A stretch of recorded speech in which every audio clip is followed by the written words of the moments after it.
Okay.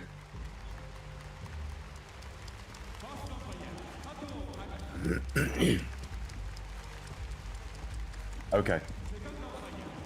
Okay. So 1 minute before.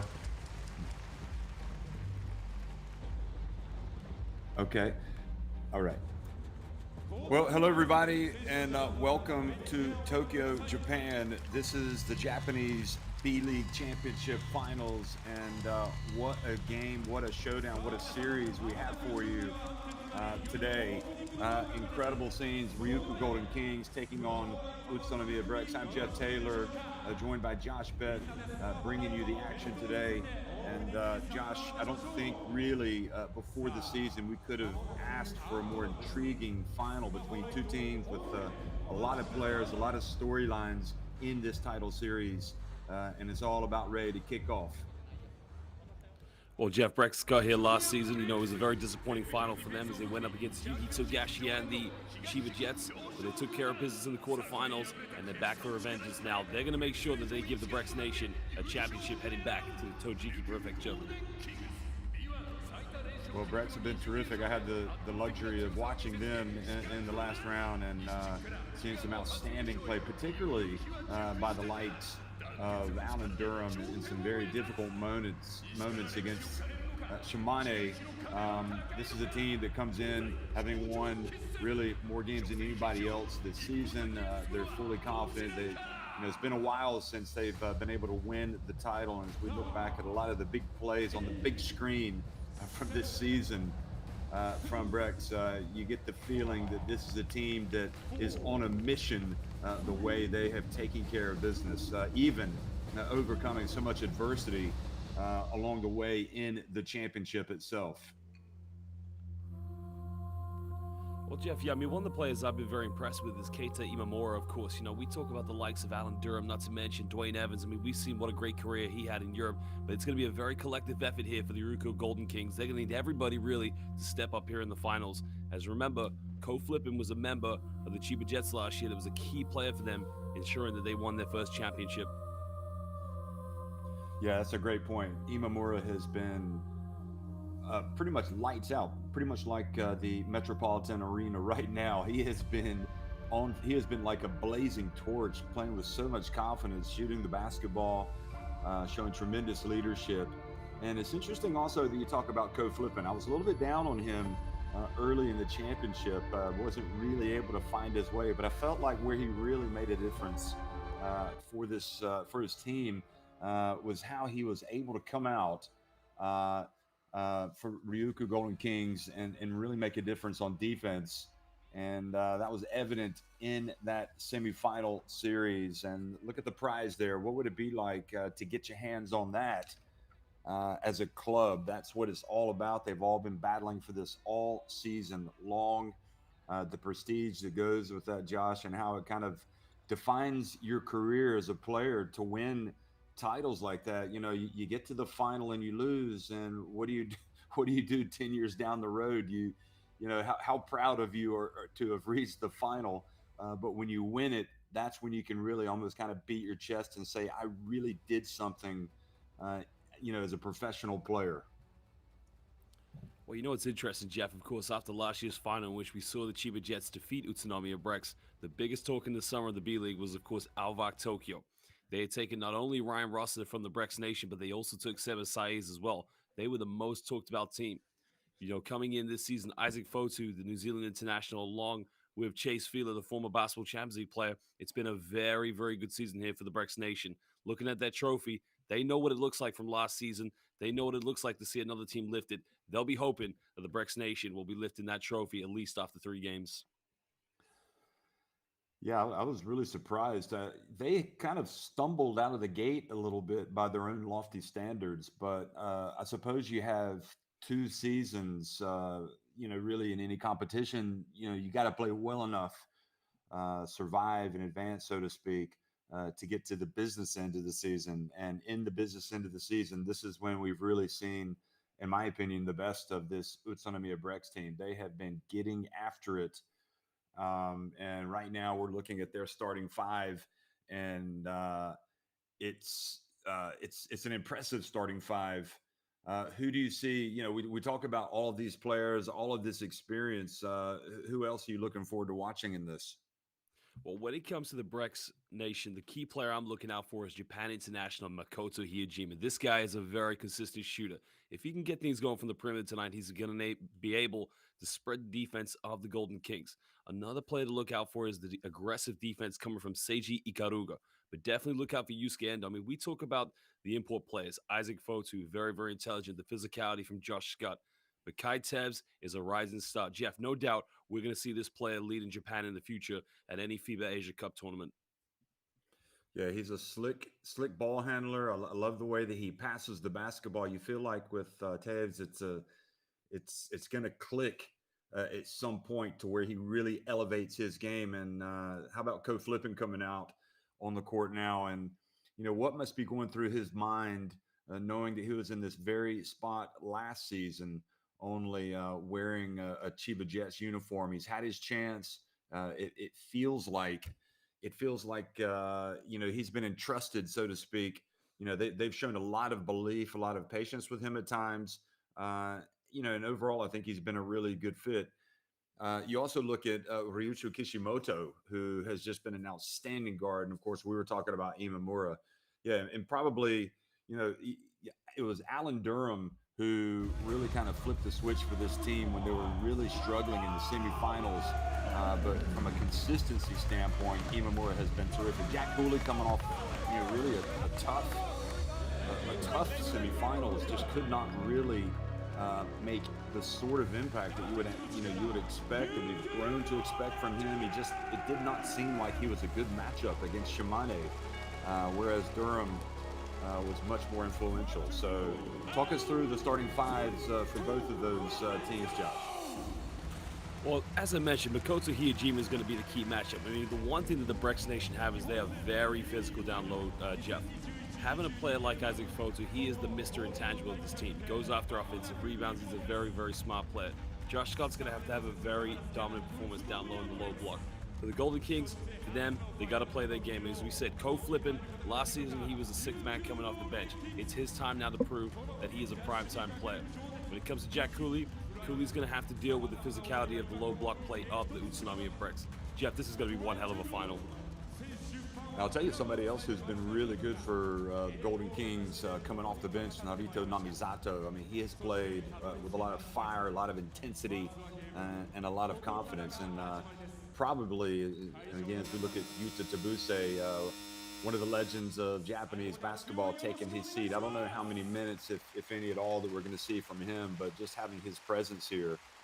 And again, also getting a look at Dai Okatane and also the coach of Brex, Ryutsu Anzai. So the team's coming out. Who knows? You know, every game has its own identity, its own special players. Jack Cooley, maybe a tough semifinal series. Maybe he's really going to take off. We are about ready to rock and roll here in Tokyo. The B-League Championship Finals between UTSUNOMIYA Brex and RYUKYU Golden Kings.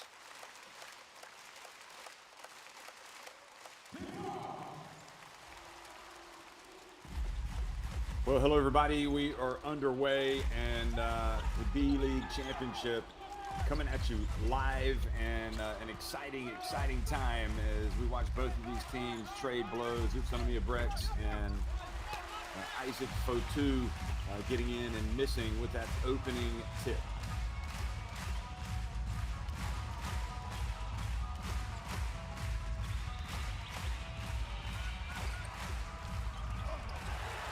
Rejection. You love to see the good defense, Josh, here at the start. That's exactly what you're going to get from the Brex, of course, and the players such as Josh Scott. You can see he just sits below the basket. I mean, it's a beautiful play there, pick and roll, but you got to be a little bit more aggressive there because Scott, he's one of the best rim protectors here in the B-League. We're driving in Dwayne Evans, and perhaps very important slow starter in the semifinals. Good to see him actually come out and get an early basket for the Golden Kings. And boy, that was, we couldn't have drawn that up any better for Fotu and Brex.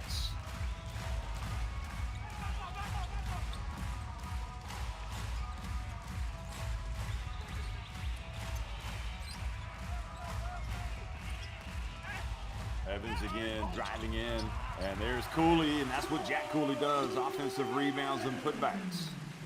We see there, Jeff. Josh Scott's going to come over and commit to be the rim protector. Oh, we got a steal hit now. Not taking care of the basketball hit. And it was Kishimoto who came up, and a rare miss really for Imamura. I mean, he was, again, on fire in the semifinals.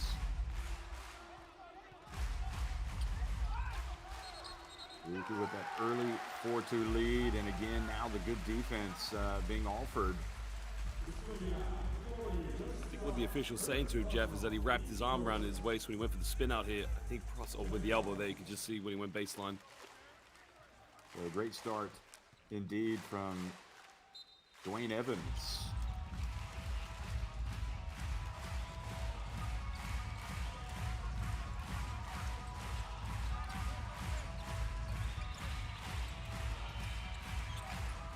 Flipping and able to get it back and throws it out of bounds. A little bit of nerves perhaps at the beginning of the game, but defense, certainly the intensity is there for both teams.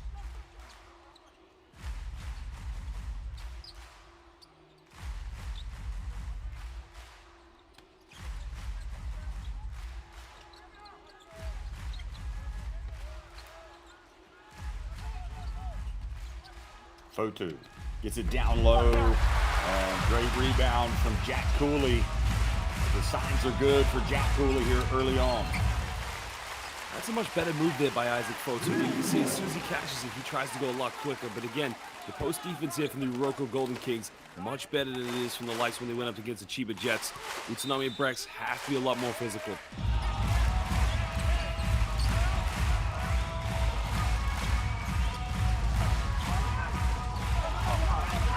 Evans' pass tapped out of bounds. The hands were up on defense for Brett. 2 seconds on the shot clock.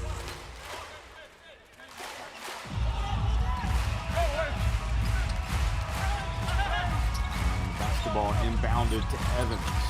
Cooley now hands it off. Kishimoto launches it from downtown a little bit long.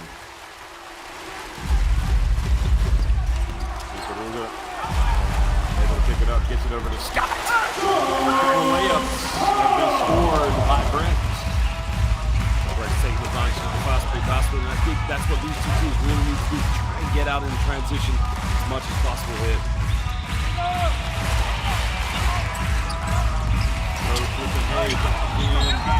Cooley. Oh boy, thought he had one coming, but instead is going to have to settle for a couple of free throws. And perhaps Josh, really for me, the most encouraging development in this game has been the early involvement of this man right here, Cooley. Obviously starting with the penetration by Code Flippin. And Cooley, who's never short of a few words for the referees, is going to the free throw line. Yeah, the former Notre Dame Fighting Irish player. But again, as you mentioned, starts with the pick and roll, Code Flippin. Look, if I'm the RYUKYU Golden Kings, I'm going to run that pick and roll all night long. Get a switch on defense, get a mismatch. Code Flippin makes that penetration, draws the defense away. Cooley's going to have a buffet tonight if that happens. Chase Fielder checking into the game as well. Josh Scott sits down.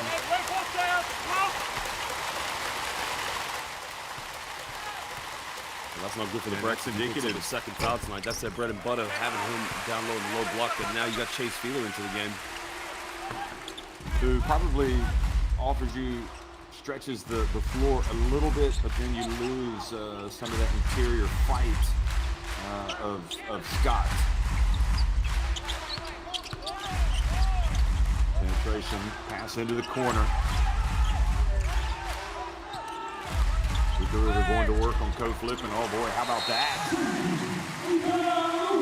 And it's a tough play there. They made Uskando made the penetration, gave it to Ikaruga in the corner, but again, it's something out of nothing. But right now, big plays from big plays. Everyone needs to step up here in game 1 of the finals.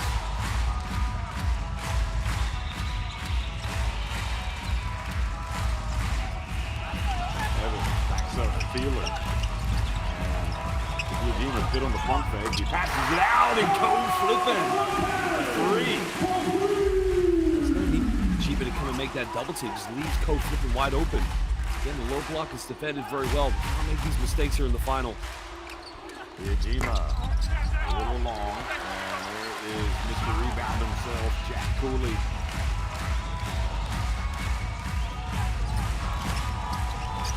Penetration is drive, he tried to hand it off to Imamura. It was off his hands and out of bounds. This is Dwayne Evans, who passes it back outside to Ko Flippin. And boy, how important is it for Ko Flippin to see that basketball fall through the hoop early in this contest? Yajima almost looked like a Euro step there. He banked it in. Boy, that was a slick move from the Japan international.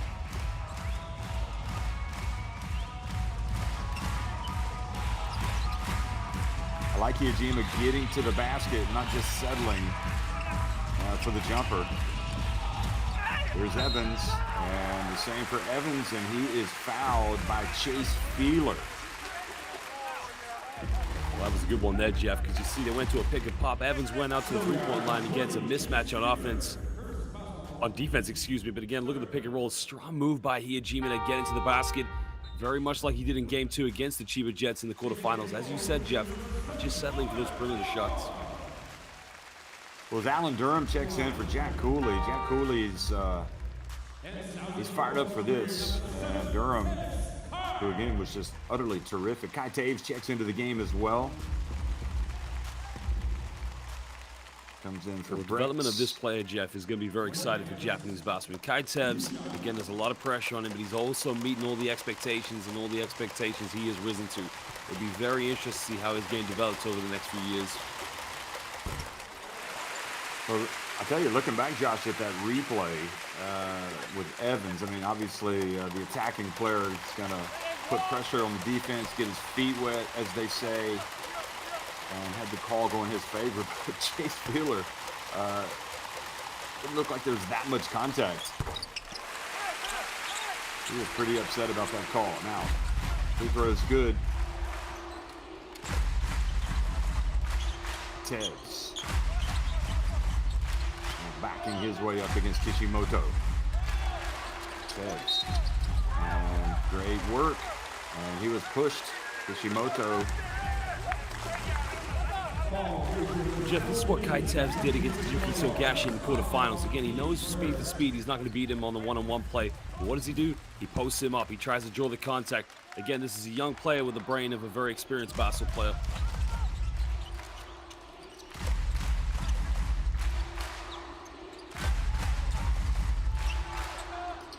Tevz pulls up and launches and scores, much like important for Ko Flippin to see those jumpers fall. The same with Tevz. Evans holds up and the ball rings out. Chase Feeler rebounds and runs, hands it off to Tevz. They pass it around. Here's Isaac Fotu, and the tall black gets in, loses his footing, falls down. Kishimoto up ahead to Imamura.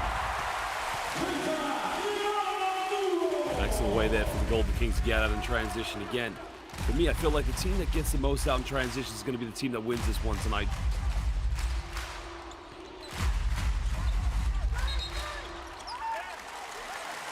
And another push called. And boy, they're calling it tight. Kaio Katane. The coach not enamored. Well, yeah, there's a little bit of a hand check, a little bit of a bump with the body, and you can understand why the referee would make that call. And it is a cheap foul to call as Hyejima goes out. You don't want to be fouling that far away from the basket because late in the game, you can get into pretty early foul trouble if that's the case. So we're getting a look at Watanabe. Hironori Watanabe checks into the game for Brex. Number 13 is going to inbound the basketball to Feeler.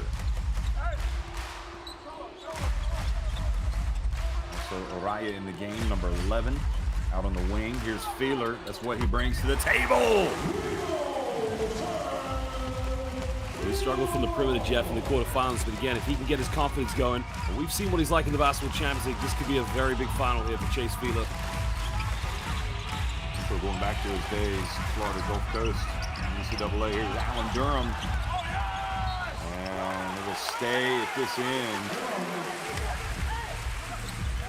It's interesting, Jeff. You can see what the UTSUNOMIYA Breaks defenders are doing on the pick and roll with Chase Field and Isaac Fotu. They're just sitting back, forcing the Golden Kings to make those penetrations. They don't have any confidence in the jump shots. So Flippin whips the pass over to Durham. And while he can hit that shot, I'm pretty sure that Brex will be more than happy for him to operate out there. Boy, that was a terrific move, but he didn't finish. Kai Tevz.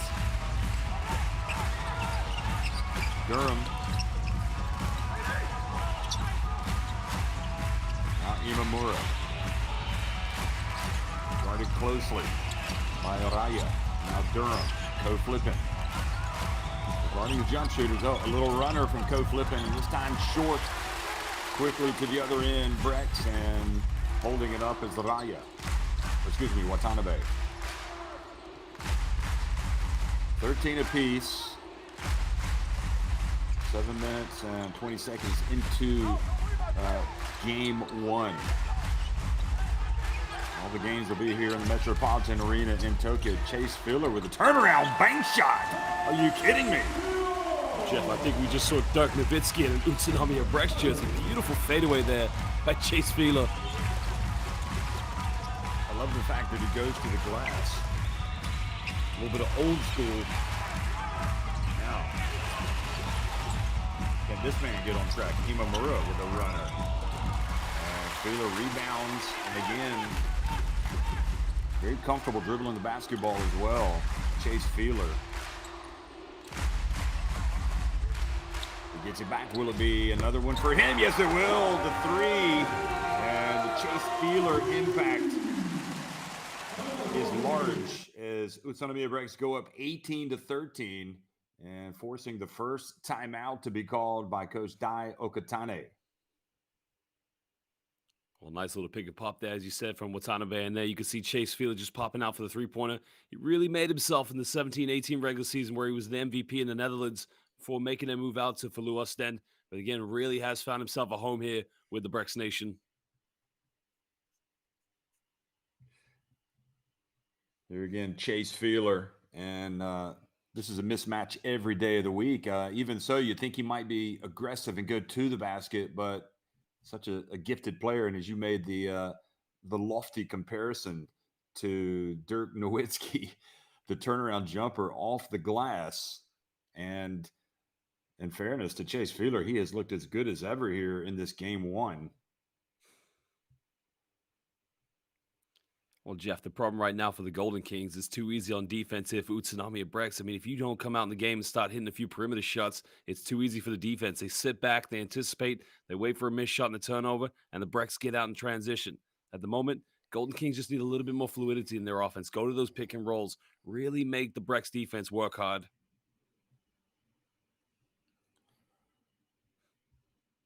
Well, they've still got some cards to play. Namizato, for example.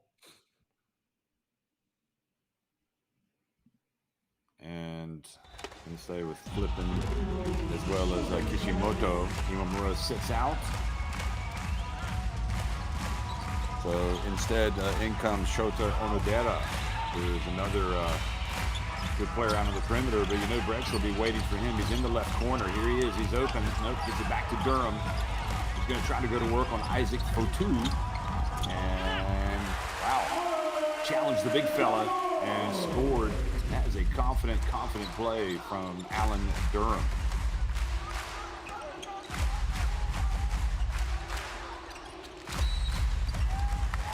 And again, another foul committed a long way from the basket, but that is a reach. And Coach Flippin doesn't want to give away the cheap ones. You know, he has been bothered by foul trouble in the championship. Dayo Katani looking on. Josh Scott comes back into the game.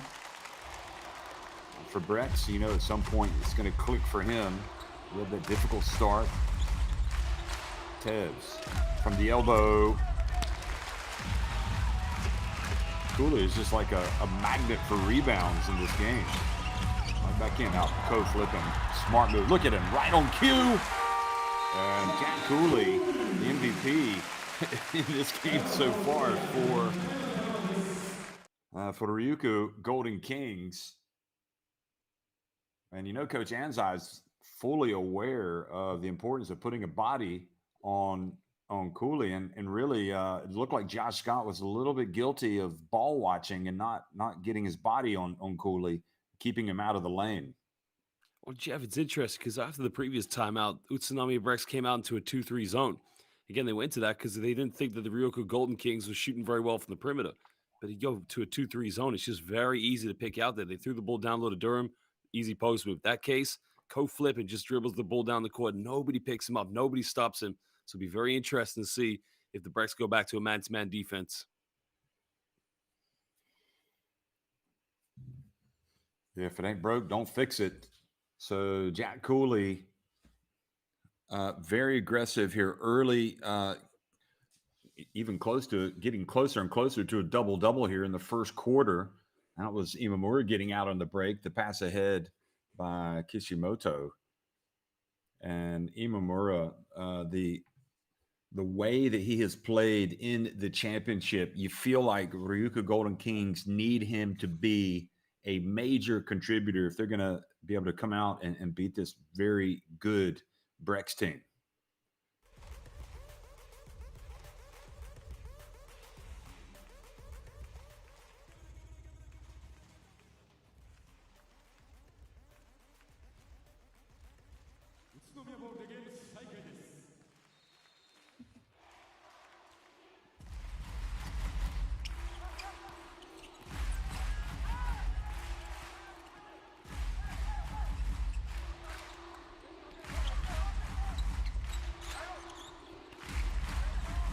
So Josh Scott, quiet start for him offensively. Sets the high pick, and it's a moving screen.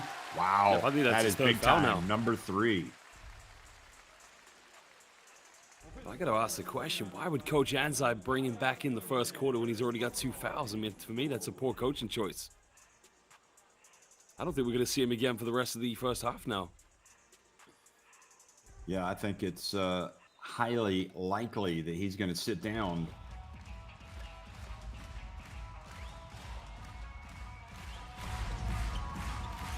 As you say, so,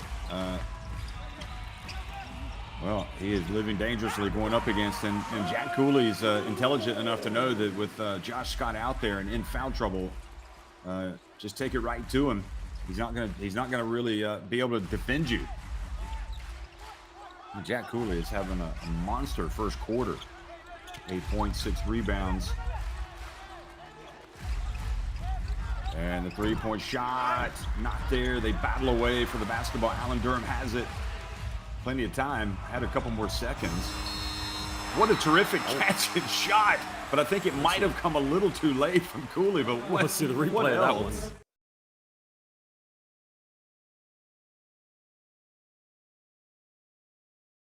ということは選択肢が広がります。さあ0秒9。これですよね。ふわっと放り込んだ。すごい。ブザービーター逆転勝ち。琉球ゴールデンキングス。ビデオ判定しないですね。ダーラムでした。ちょっと待ってくださいね。アリウープで飛ばして。ちょっと待ってくださいね。まだ決まってないですね。レフェリーがもう一度ビデオ見ます。ゲームブロック内に収まりましたが、どうかの判定を行います。ショットクロック残り4秒。ダーラムにダブルチームでいく。通る今村、決まりました。ベンチ大盛り上がり。バスケットずっと続けてますね。そうですね。自分たちのゲームプラン通りに動いてくれてますよね。このシュートです。そうするとこういった、シュートも入ってしまうというところなんですよね。これベンチ小寺選手ですかね、頭抱えているっていうそれぐらいの大盛り上がり。10秒切る。入ってますからね、さっき。岸本はボールを持っている。スリーを放った。決まった。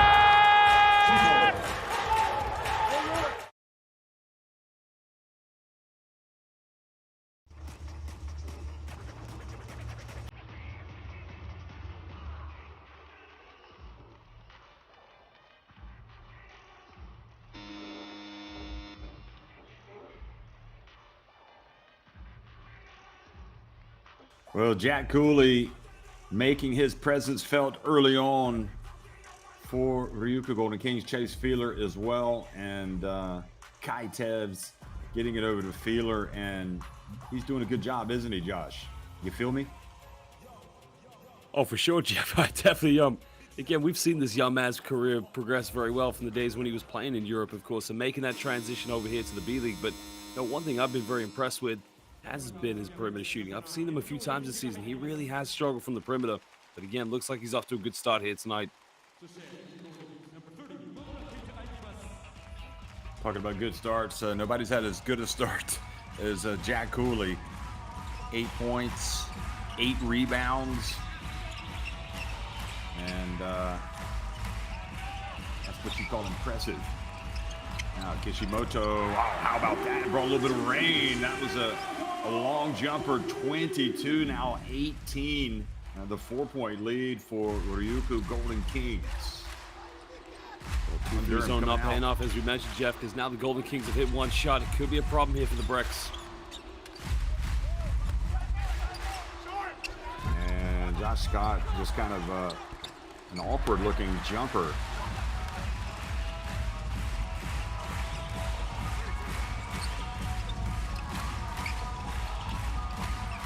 What does it say about Coach Anzai keeping Scott out there with the foul trouble? Here's the drive, and the basket is good. Onodera bringing the offense off the bench.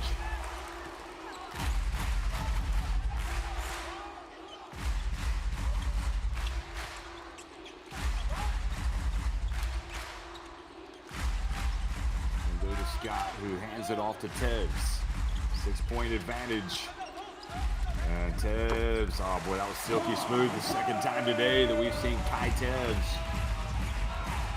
He really has blossomed here, hasn't he?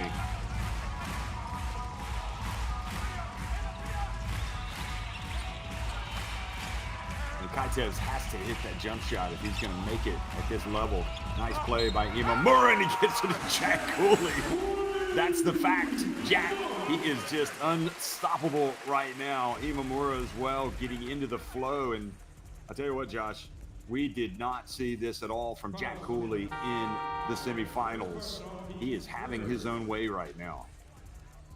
Well, again, the pick and roll was so well because they were able to draw away Chase Feeler, from Cooley. And again, Cooley just makes it look so easy. I think he takes like 2 steps, gets the ball. At that point, he's just simply unstoppable. Well, his Alan Durham goes out, but Jack Cooley right now, 10 points, 9 rebounds. He's already put in a good day's work. And on the record for who got the quickest double-double in the history of international basketball.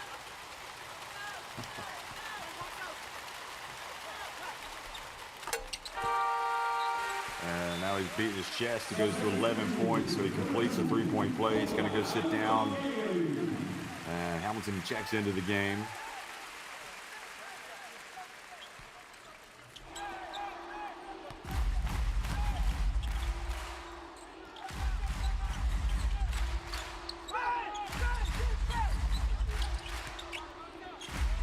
Tevz dribbles left, puts it up, and how about that? Boy, what a confident start from Kai Tevz. And that'll make all the difference for him, Josh. If he's hitting jump shots, it's going to open up some opportunities for penetration for him. Here's Kishimoto. Whips it over the corner. Imamura off the front of the rim. And Scott needs to be careful handling the basketball. Oh boy, he might have just gotten away with a charge. He was flirting with foul number 4. I think he's a very lucky player, Jeff, because to me, that's an offensive foul. The defender was outside the semicircle, but again, nonetheless, a good play there by Josh Scott. And now the turnover goes off the hands of Hamilton. Endo brings it up.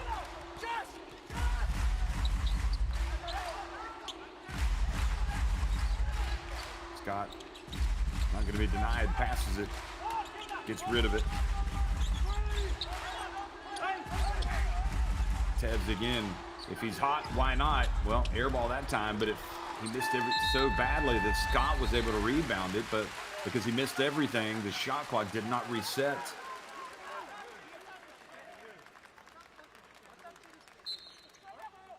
I think the official's just trying to say he thinks that the ball did actually touch the rim on the way down there. Okay. Let's have another look. So it was not an air ball. So a bit of good fortune, good refereeing as well. It's going to be a fresh 14 on the shot clock now for the Breaks, but there you can see Kaitev's going to the bench. Jeff, his mid-range is automatic. Every time he comes off those screens, kind of reminds me of Mike Bibby when he played for the Sacramento Kings in the 2002 NBA playoffs.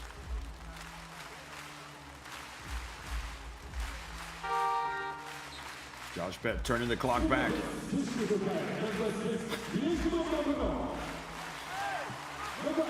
A blast from the past as well, so I know the clock is going very, very far back.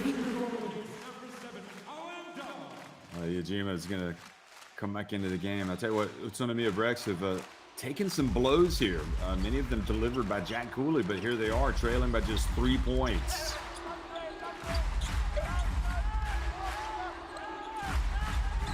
Takeuchi also in the game, the veteran. And going for the basketball. Hamilton puts those big balls up there and brings it down. Now Durham dumps it down low, gets it back, feet set, passes up the 3, gets it over to Evans.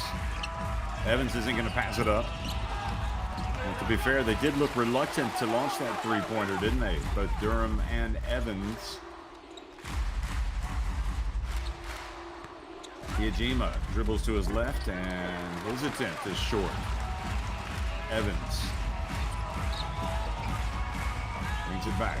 Whistle back on defense. Kishimoto. Boy, I tell you, it is a major risk keeping Josh Scott out on the court right now with the fouls. Here's Takeuchi guarding Durham, and Durham, that's where he's really good. He goes to his left hand.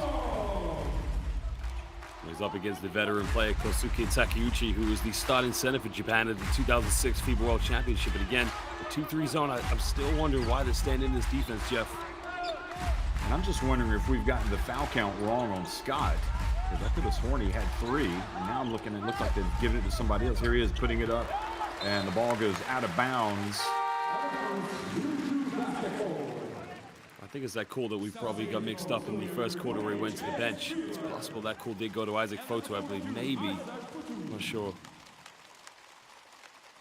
So Fielder comes back into the game, and hence why Anzai would have kept Josh Scott out on the court.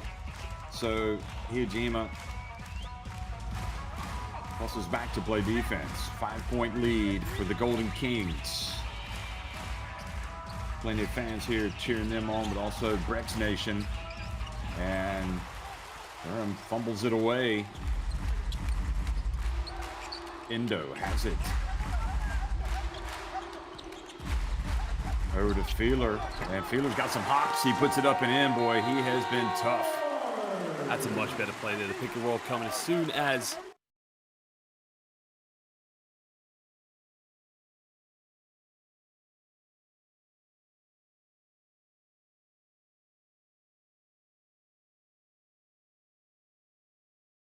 飛んでましたね。石井がいた。そしてベンドラメのこれがベンドラメ。どういう気持ちで第4クォーターその時プレーされていたんでしょうか。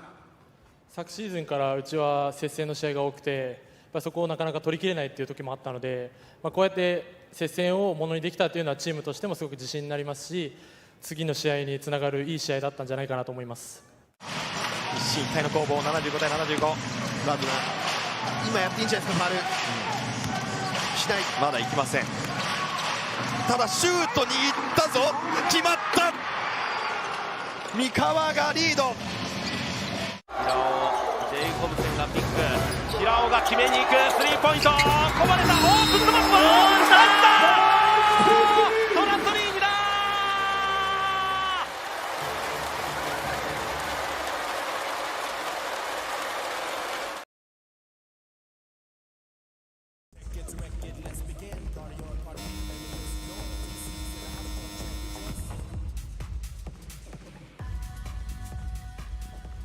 Well, neither team able to get on top of the other one. I mean, it looks like the Golden Kings have had some opportunities to put a little bit of distance between themselves.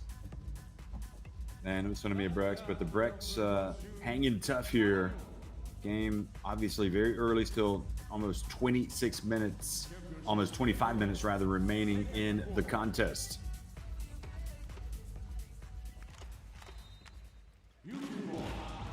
Also interesting to me how the minutes are being managed here early for Jack Cooley. It would be tempting to keep him out on the court as much as possible because of the start that he's had. Hamilton throws it down low, and Fotu has it. The Kiwi gets it back to Hiyajima. And the defense toughening up now in the interior for UTSUNOMIYA Brex. And the launch for the three-pointer is good for Brex.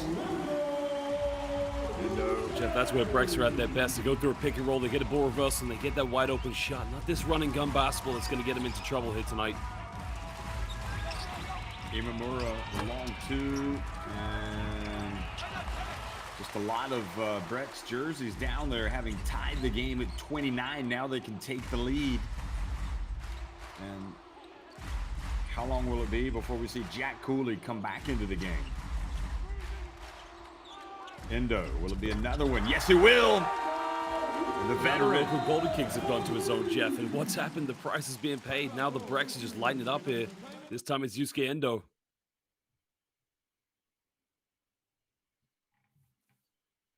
So forcing the timeout.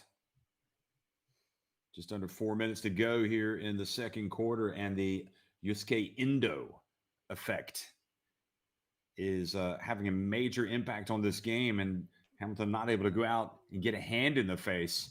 And a player of that caliber is going to hit a wide open jump shot. He's making that like it's a free throw.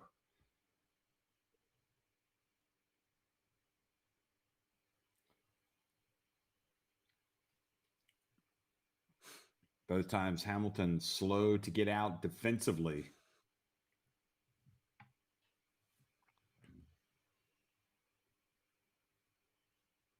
It didn't really highlight the impact, and that's of Endo before the game. And this is what makes this Brex team so dangerous. They have so many players that can step up at any time and make plays. Well, it's been a good season for them, Jeff, of course. As we mentioned, they lost two big players last season, LJ Peak and Ryan Rossiter.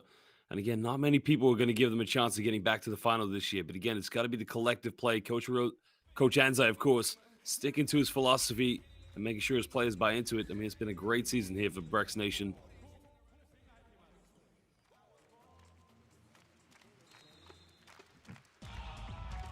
Dio Katana, you have to be wondering, they're up several points. What's happened? They flipped the script. They're now leading 32-29. UTSUNOMIYA Brex. Durham. Still Jack Cooley on the bench. Imamura meanwhile. Kishimoto. And off target.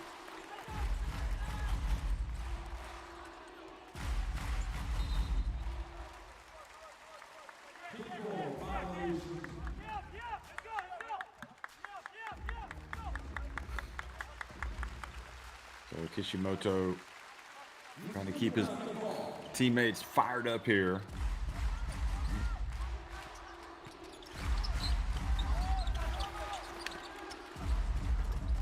And nice jump hook from Isaac Fotu. And the lead is now 5 points. So no Narito Namizato today. I think a player that Golden Kings could really use. The guard not available. Jeff, that's one part of his game he doesn't get enough credit for. I mean, Isaac Fotu is one of those, smart, intelligent basketball players, very much one of the elite role players. But again, this guy can post up. Does look very unorthodox in sometimes his jump hooks, but my word, he is a very tricky player to guard in the post one-on-one.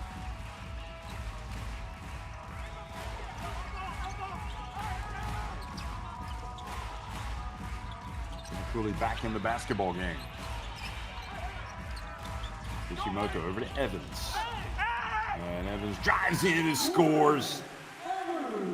I'll tell you what, when you are struggling you want to get to the rim, and that was a great play by Evans.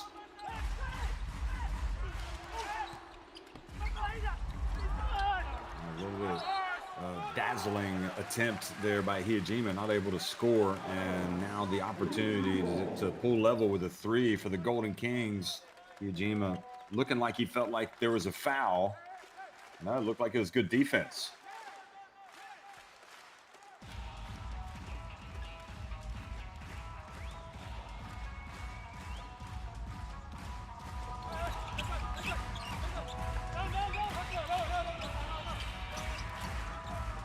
Flipping over to Evans.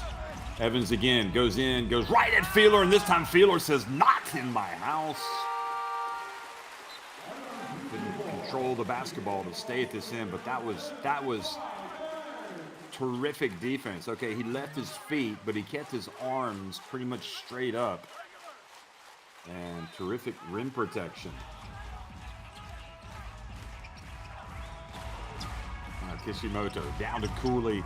Cooley goes up with the left hand. They crash the boards. It's going to stay at this end, and every single time Josh Cooley is in the basketball game, if that ball is up there, the rebound is there to be had. He is battling away.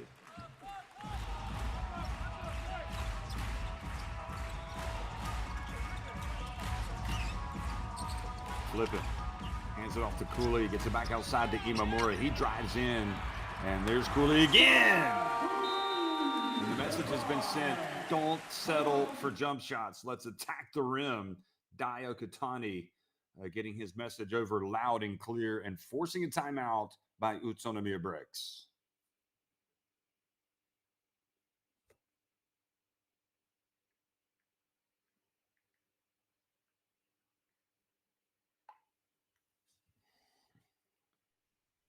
There again, Jack Cooley hanging off to Ko Flippin, gets it back to Cooley, and this was Imamura, who again, even if you don't make it, you know you got Jack Cooley out there for the follow, and Cooley, as cool as you like, puts it up and in, and he just is having a monster first half.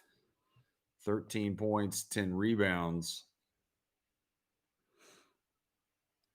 You almost feel like when shot goes up, you need almost 2 players to get a body on Jack Cooley, but it's simple. You know, Jack Cooley always goes for a second chance.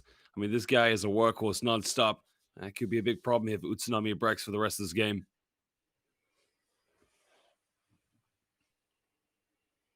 Well, and Yuka Williams amongst the Shimani players that seem to really neutralize the impact of Cooley. And for whatever reason, you know, his wasn't the right matchup for him against Shimani, but there has been nobody more impactful today for RYUKYU Golden Kings against Utsunomiya Bricks as we approach the halftime mark, just under 2 minutes remaining. And the ebb and the flow of the game, Josh, it's looks like this is going to be tight all the way to the end. Neither team able to pull away.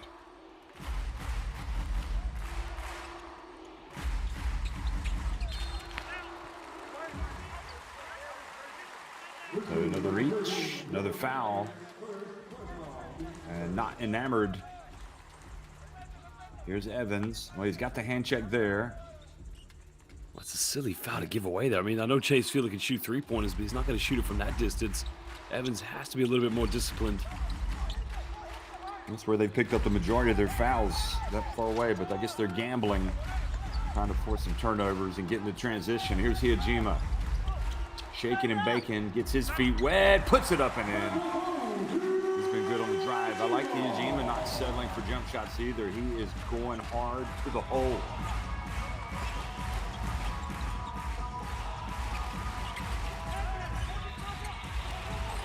And now the double team out on the perimeter.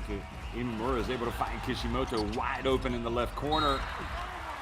And that one's on Isaac Fotu. That's a push in the back against Cooley.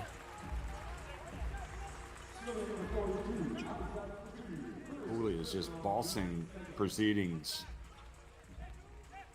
Here it is again. Yep, he absolutely shoved him out of the way. if Jack Cooley beats you to the spot,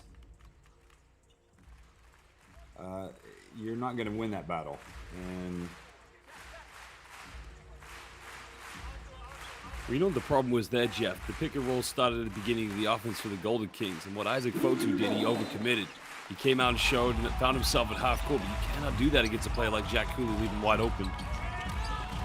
Kishimoto steps to his right. He's missed a couple of threes in a row now, and yet another Jack Cooley impact on the boards. It was only him and about 4 dark jerseys, and yet Jack Cooley gets the call in his favor. I think that one's on Hijima. Hijima jumped over the air, over the back of Jack Cooley. So again, Jack Cooley, as you said, or maybe it's on Chase Field. I'm not too sure. That's a tough one. I have to see the replay of that one. Or possibly Fotu. Fotu, yeah. So he goes out with 2 fouls. No panic stations. Brett's up by 3 points.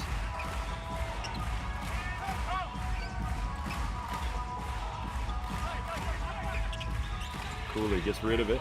Now co-flipping. And well, they took the shot clock so deep that Imamura had to make a very difficult, or Evans rather, had to make a difficult pass. Well, Jeff, what I like about that defense there, you could see Kaitevs come over the double team, but as soon as the Kings made the ball reversal, he sprinted right back to get his man. Great defense by the Brex Nation.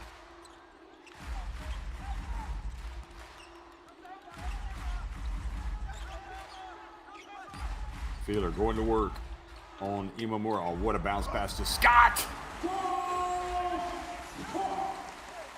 Boy, how Feeler has impacted this game offensively has been something to behold. If he's not scoring, he's dishing. And the lead goes up to 5 for UTSUNOMIYA Brex.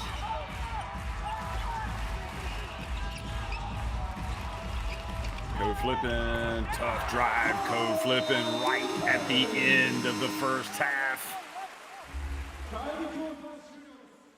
So UTSUNOMIYA Brex had their biggest lead of the game at 5 points, and code flipping, get a little bit of momentum going to halftime, Josh. Very important bucket. But you wearing that Celtic green, I don't know how you feel about things right now, but this is way too close to call. Kind of reminds me of the Chiba Jets series, of course. I thought that the Chiba Jets were the best team on the court in the first half of game 1, but, this is very standard UTSUNOMIYA Brex basketball. They weather the storm a little bit, and then just methodically they wear teams down. That last play there for Code flipping, I thought he had enough time and space to take the three-pointer, but he went for the hard shot. He went in within the trees and went over. I think that was Josh Scott, but again, it's a very, very tight game. I just feel like the team that starts to hit the shots down in the second half, especially from the perimeter, is going to be the one that wins this. I'm going to go with UTSUNOMIYA Brex. I've got a lot of confidence, of course, in players such as Seiji Karuga, Yusuke Endo, and not to mention Kaitevs. If he can step up like he did in game 2 against the Chiba Jets in the quarterfinals, this will be the Brex's game.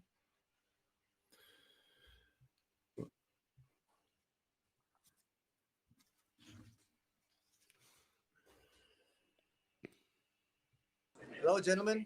Just want to let you guys know that we're coming to you here from the Titan flagship store here in BGC. We got a watch party going on. See, I think that's you back there on the screens. You guys can see yourselves, and we got. I sure hope not, brother.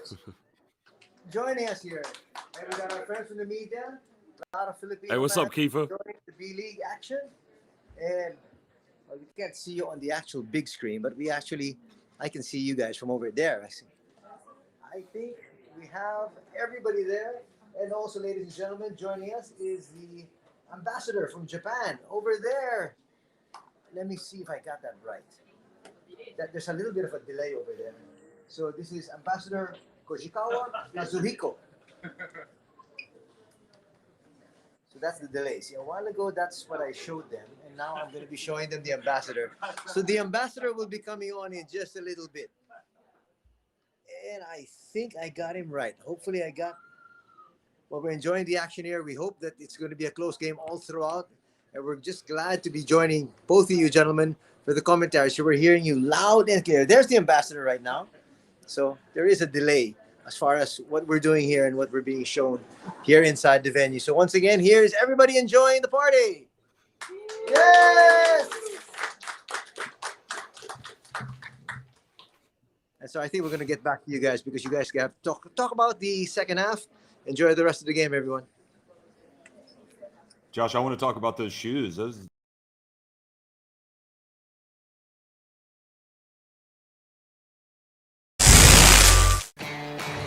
Kiefer has the ball. He rejects a pick, and he goes up and he slams it home.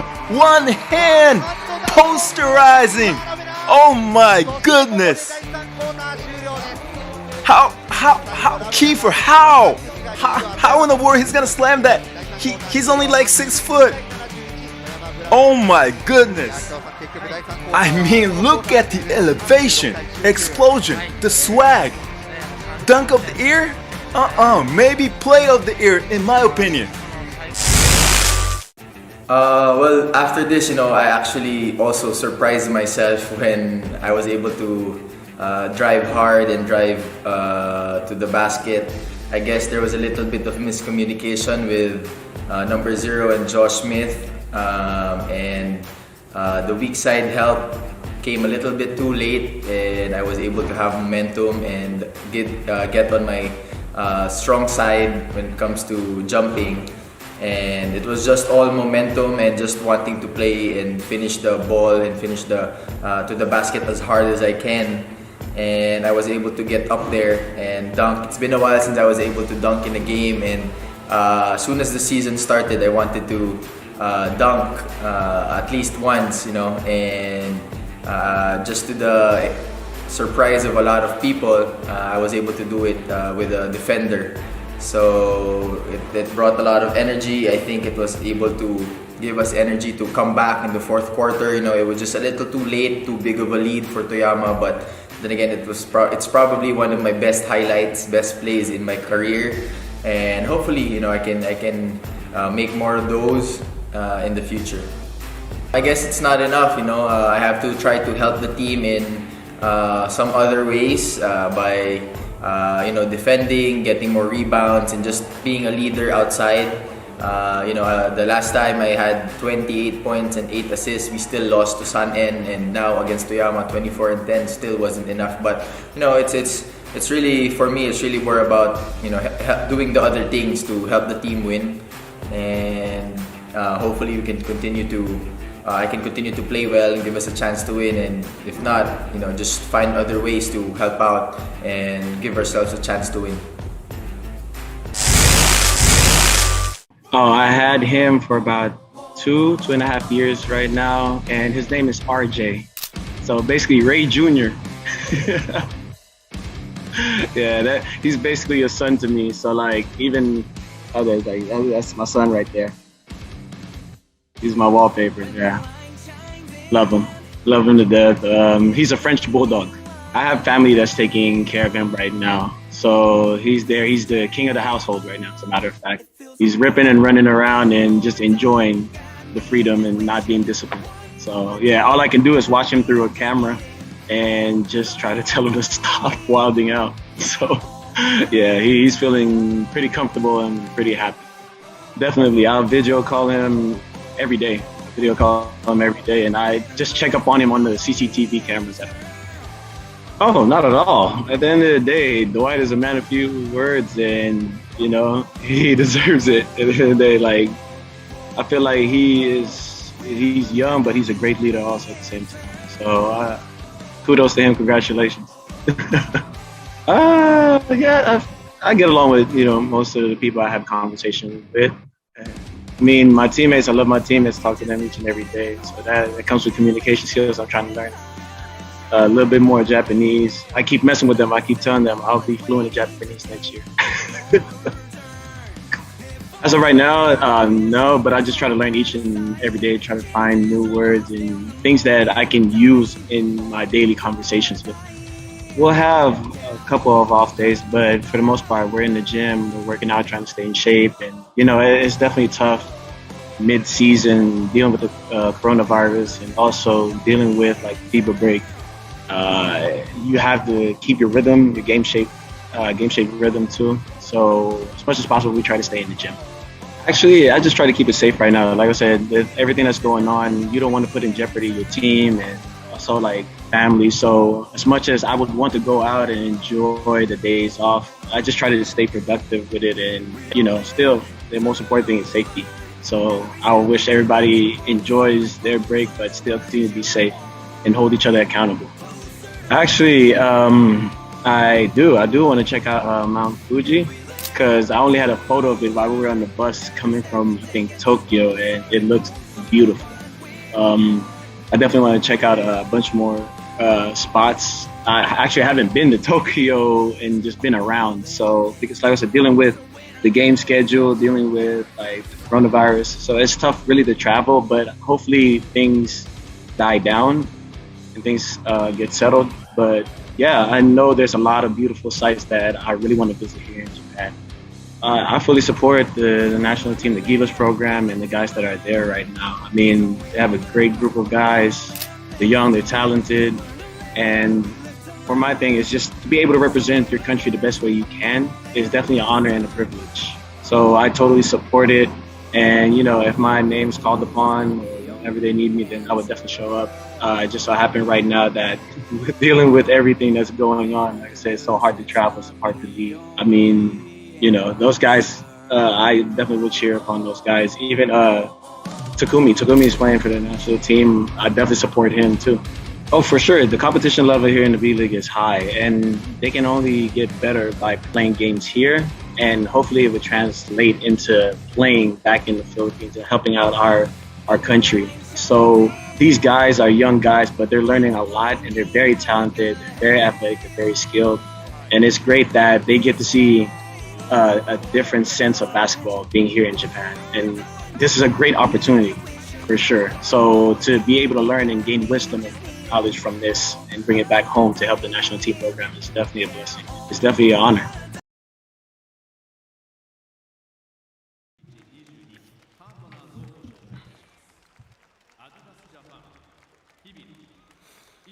(38-35), UTSUNOMIYA Brex on top of RYUKYU Golden Kings. And, well, I'll tell you what, there's so many interesting talking points in this game, Josh. One of them, you know, you've got one team that's shooting pretty well from deep, and the other one is not, but the other one is getting an incredible game from Jack Cooley, who's really keeping him in the game with his offensive rebounding and his second chance points.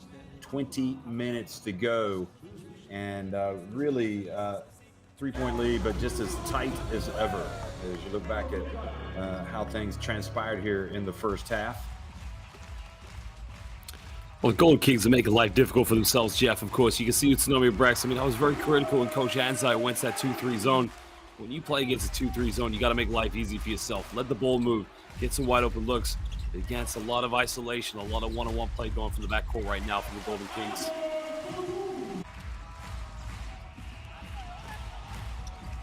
Well, certainly the early action from Evans was good, and then he was able to pass it out to Ko Flippin, who I like the play of the young Japan national team guards, Flippin as well as Taves. I felt like they've actually done well. Imamura, he scored here. I mean, he's a player that it just feels like needs to click offensively. He could not have played any better than he did in the semifinals. Chase Wheeler has just been utterly dynamic in this game. You know, his turnaround Dirk Nowitzki-like shot, as you alluded to. And, well, if Alan Durham can play as well as he did also in the semifinal series, that would bode well for this team. But Jack Cooley has just been utterly sensational, cleaning up the mess. Kishimoto, another player who has the capacity to knock down some threes. He was able to get that one to go, but again, that has not been their strength in this game. Still time to put that, and that's where we thought maybe they might have called an offensive foul on Josh Scott. He was able to avoid it.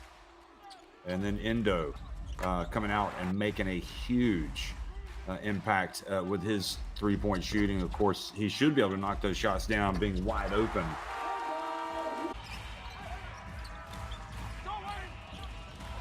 But I like the fact, Josh, this team did not just settle for jumpers. They decided, let's get to the basket. That was clearly the message from Coach Okatani. And that's where Chase Wheeler is just so intelligent I mean, you have three players coming at you. Somebody's got to be open, and Josh Scott rolling to the basket. So again, look at the rebounding though for Ryukyu Golden Kings. They have got 11 more rebounds and 11 offensive rebounds compared to 2 offensive boards for Brex. But again, 2 more threes have been made by Brex today. 1 more shot inside the arc. They haven't attempted any free throws, and the Golden Kings 5 of 5. So would have been interesting to be a fly on the wall at halftime for both of these teams, but instead we were flies on the wall at the watch party. That was good fun seeing all those guys, including the ambassador. Impressive stuff. That adds a little bit of pressure to the job, doesn't it, Josh? The presence of some legends of the PBA there, not to mention of Gilas Pilipinas. Shout out to the Ravenna brothers, and not to mention shout out to Ray Parks Jr. I mean, Jeff, you're going to be seeing those guys this summer. They're going to be representing Gilas Pilipinas, but again, they've had fantastic seasons so far here in the B League. Yeah, outstanding. I mean, you know, one thing we haven't really talked about is the fact that Japan and Philippines, 2 of the 3 host nations, of course, Indonesia, the other, for the FIBA Basketball World Cup that's going to be staged in 2023. I just cannot wait. And of course, right now we've got the Asian qualifiers, also the Asia Cup that'll be coming up. But Jack Cooley's everywhere. Look at that, 13 and 10, and Imamura with the 3 assists. Then you got Chase Feeler scoring the 10 points and the 3 rebounds, and Hijima, who I feel like has played pretty well as well today. At the end of the day, if your team is winning and Anzai's team is winning, you've got to be happy. But how do you neutralize this? You got to put your body on him. Somebody's got to go find Jack Cooley, keep him out of the lane. Shimane did it, but nobody's been able to do it today for UTSUNOMIYA Brex. I think the problem as well, Jeff, I mean, look, we look at Jack Cooley and we look at him and we think, you know, what a big athlete he is and how big and strong he is. What we don't give him enough credit for is just how intelligent he is. I mean, he has a very high basketball IQ. You know, does he move around the court relentlessly? No. But does he move enough to know where he needs to be and where to go? It's almost like he anticipates where to go for the second chance points. Jeff, I want to say 17 years ago, I was watching that man play for the Phoenix Suns, Yuta Debuse. Again, it's great to still see him playing professional basketball. Yes, it is indeed.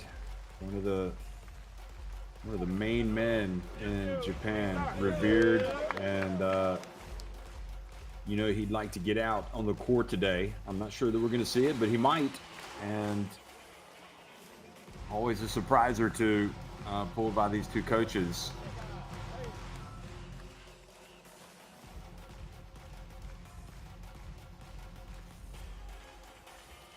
So Ray Parks watching this game. You think Ray Jr. is watching this one as well, Josh? Oh, for sure, definitely. I mean, look, this is this is where these players want to be, of course. But you know, I think the key thing for these teams when they get to the B League, you know, it's definitely about longevity. They got to make sure they go through a very, very long season. There's a lot of doubleheads, and this is one thing I love about the B League. When you play one game on the Saturday, you got another one on the Sunday, of course. But again, also you got to credit the fact is how long some of these players play in their careers here in the B League.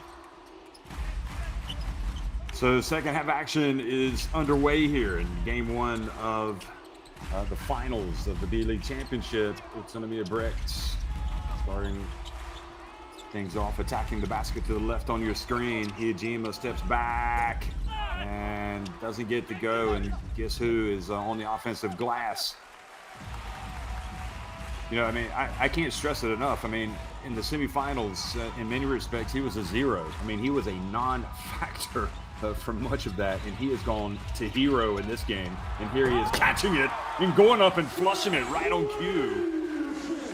Boy, starts with the penetration to co-flip and drawing the defense. And again, a beautiful throwdown there by Jack Cooley. That's an unexpected elevation. And this time Jack Cooley knocks it out. That's clearly a basket for UTSUNOMIYA Brex. Ikaruga. But Jeff, you know, co-flipping has to do that more and more. I mean, he has to use his quick step and his athleticism to draw the defense away. If he does that, he's going to have wide open teammates in the low post and on the perimeter. Co-flipping picks up his dribble a long way from the basket, gets it over to Imamura. Now Evans goes right at Scott, and It's the left hand. They're pretty much getting everything off the dribble.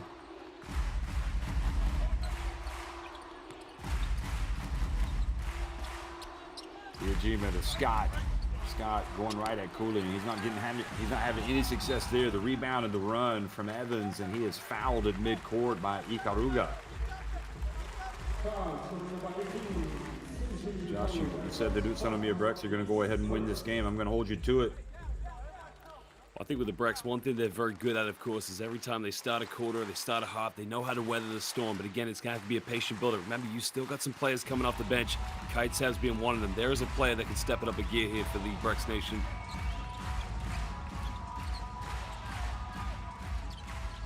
The absence of Namizato, I think, telling for this Golden Kings team. Very important player for them. Not available. Here is Imamura driving in. Little runner. Much better, Imamura. Well, they're just crying out for his offense, especially the jump shot variety. But he drives, and now the best move of the day that we see from Scott. Quickly to the other end, flipping, missing, but goodness me, what a play. Another offensive rebound and put back for Jack Cooley. 17 points, 11 rebounds for Jack Cooley. He's going to have Shaq-like numbers after this game. Bounce pass down low, and Josh Scott and finally finding his way into the contest. Good work from Ryujima.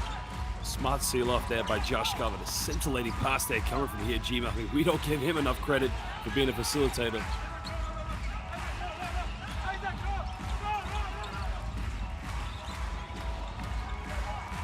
Kishimoto over to Evans. Going up against Ryujima. Turn around. Oh boy, that was silky smooth from Evans. He's got 10 points. League going back and forth, changing hands. And boy, that was a tough pass for Fotu. And it's amazing what a bit of confidence in the offense could do to a team's defense. You know, they made a few more shots at getting themselves in this game, and all of a sudden, the Ryukyu Golden Kings just seem a little bit more hungry now in defense.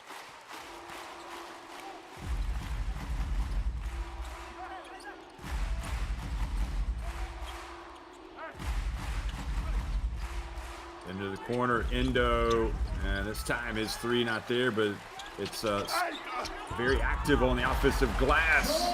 Who was that getting the offensive rebound? Was that Ryujima? Or Ikaruga, whoever it was. Finally, an offensive rebound, second chance points. Now Evans going to work. Cooley not able to get the rebound this time. And quickly to the other end and putting it up and in. Nope. Ryujima fouled as he goes up, and he's upset with himself because he thinks he had a chance for a three-point play. There was a 2-on-1 scenario there, Jeff, but he went in like George Gervin with an Iceman finger roll. But again, very disappointed not to go for an and one there. I mean, look at this from Ryujima. Yes, that's definitely a shot he's got to make. I think the ball must have just slipped out of his hands. So Kishimoto takes a seat. Well, Jeff, one thing I like about Makoto Ryujima, whether you're watching him play for Utsunomiya Brex, the Japanese national team at these World Cup or Asian Cup qualifiers, that, you know, predominantly he's a two-guard. He's a very good shooter. But occasionally you do see him move over to play a point guard role because he can handle the ball, but more importantly, he has very, very good vision when picking out passes.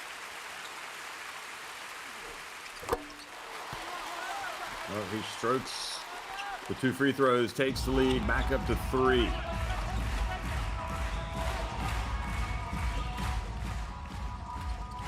Ted's in the game, guarding Coach Lippin. Imamura goes past Ryujima, and it seemed like Imamura made that shot a little bit harder than it needed to be, but Jack Cooley out there, just throw it up, and he's going to come and get the offensive rebound if it doesn't go in. Look at this. I think he was indecisive. I think he's looking for Jack Cooley, but realized he had to take it himself there. So a bit of indecision, probably what led to the missed shot.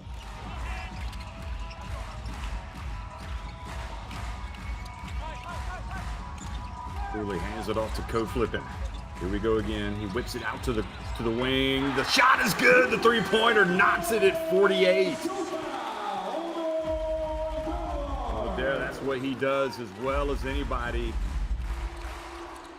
Open the three.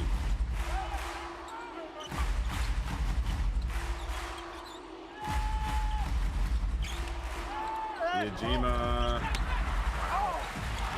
Missed layup, but then they get it right back. Scott gets in, goes right at Cooley, and they just can't put the ball in the basket. They had about 3 good looks. And the Golden Kings riding their luck there. Surprised that Hiyajima did pull up for the mid-range when he came off the pick and roll there. Kind of hesitated and went for the acrobatic layup, but again, Garuga's got to finish that. Well, Jack Cooley looks like he needs to sit down for a minute. He is gassed.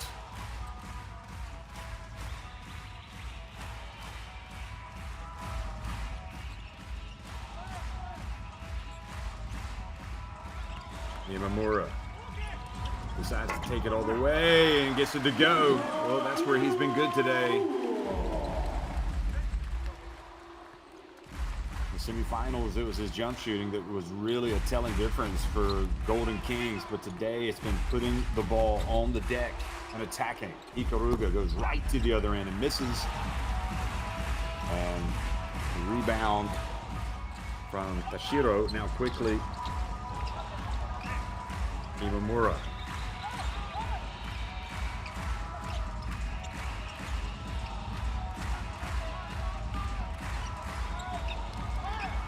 And that's a three-pointer as well. And just like that, Imamura stands tall, reminds us of the danger that he poses from long range.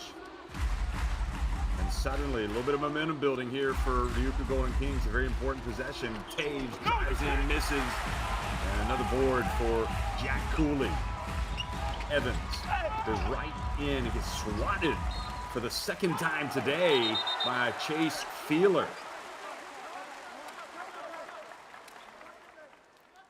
Well, Jeff, in the Brex offense right now, it's become a bit of free-for-all, you know, losing that sort of discipline and principled nature about how they play their basketball. You can see it's a beautiful post-up in the previous play by Kai Tevz, but he's got to dish that one off to Josh Scott. He's got to bring Jack Cooley over. He went himself on that one. This is where the Brex Nation let themselves down. But again, look at this here for Imamura coming off that screen. He is building in confidence.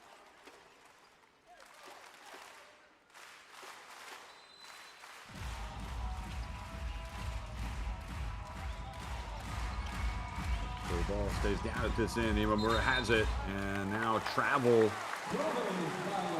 The D from Tevz, rather.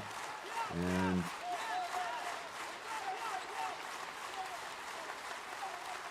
grand scheme of things, if that man gets it going, life becomes a lot easier for Ryukyu Golden Kings. Well, that's Tashiro.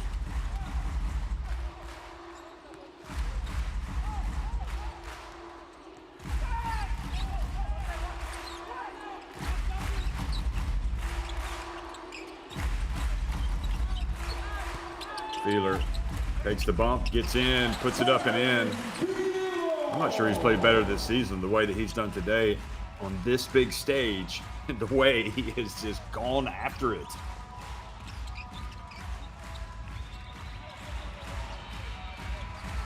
Co-flipping, drives, and almost a turnover. Imamura has it. Evans steps in, another three. Alan Durham with the rebound.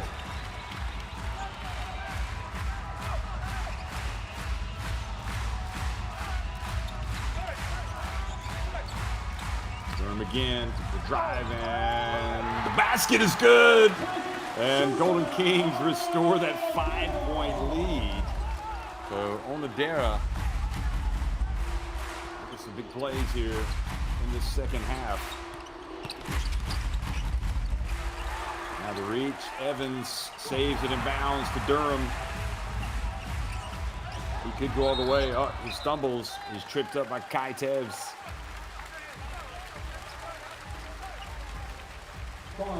They've led by as many as 7 points today. The lead right now is 5.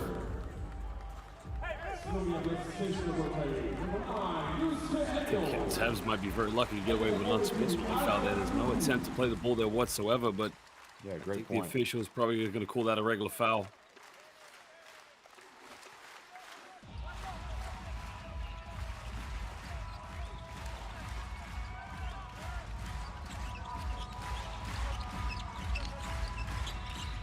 Pass back to Evans. And I think that would have been 2. Look at Imamura going up for the offensive rebound, and he is fouled. Boy, how many offensive rebounds is this Golden Kings team going to get today, even with Jack Cooley on the bench? Well, Jeff, they just want it more right now, and that's the big difference. We saw at the end of the first half, it was only 2 offensive rebounds for the UTSUNOMIYA Brex. It's just too casual. Moment they got to take care of the boards, but more importantly, they got to go after offensive rebounds themselves down the other end. Yeah, that was just Indo guilty of ball watching, not going to find a Golden Kings player to put a body on, and Imamura comes in, and you know that Coach Anzai is going to be addressing that issue right now during this timeout. It's the offensive rebounds. Their inability to compete on the board so far is just killing them. Well, not only that as well. I mean, you know, we talked about the first quarter and the second quarter, of course, of how well the UTSUNOMIYA Brex just played together, you know, using the pick and rolls, moving the ball, getting open shots. All of a sudden, it's a different team. I talked about weathering the storm. They don't usually take this long to get things going in the second half. And the Brex, this is going to be a big, big test for them going into the final quarter of this game. And Josh, not to beat a dead horse, but it's 34 to 15 in terms of rebounding advantage for RYUKYU Golden Kings right now. 16 of their 34 rebounds have come on the offensive glass. I mean, that is just sheer domination. Of course, Cooley with 6 offensive rebounds, and he has been the biggest factor today. 17 points, 14 rebounds overall for Jack Cooley. And Coach Anzai, very important timeout, and especially to see how his team responds coming out of it.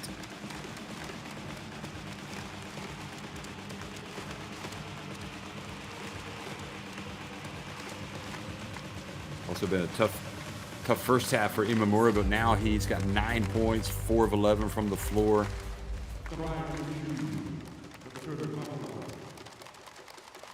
So Imamura, the more opportunities he gets to see that ball go through the hoop, you have to think that it's going to bode well for him the rest of the game. But then he right on cue misses, and Fotu not nearly as impactful as we would expect today. I mean, this is I wouldn't say he's an elite player internationally, but he is certainly a very good one for New Zealand. He has no rebounds to go with his 4 points today. So lead goes up to 6 points. Fotu has it, hands it off.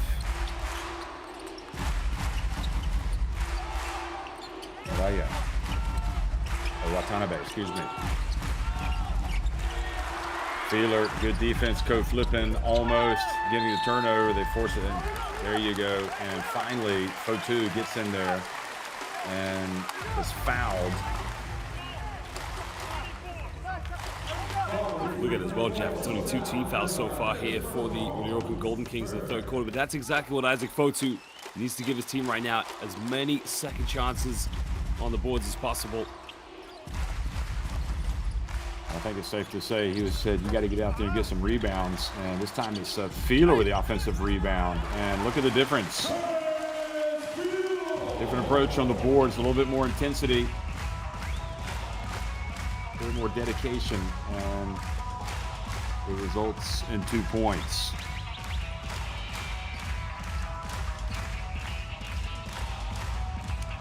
Imamura.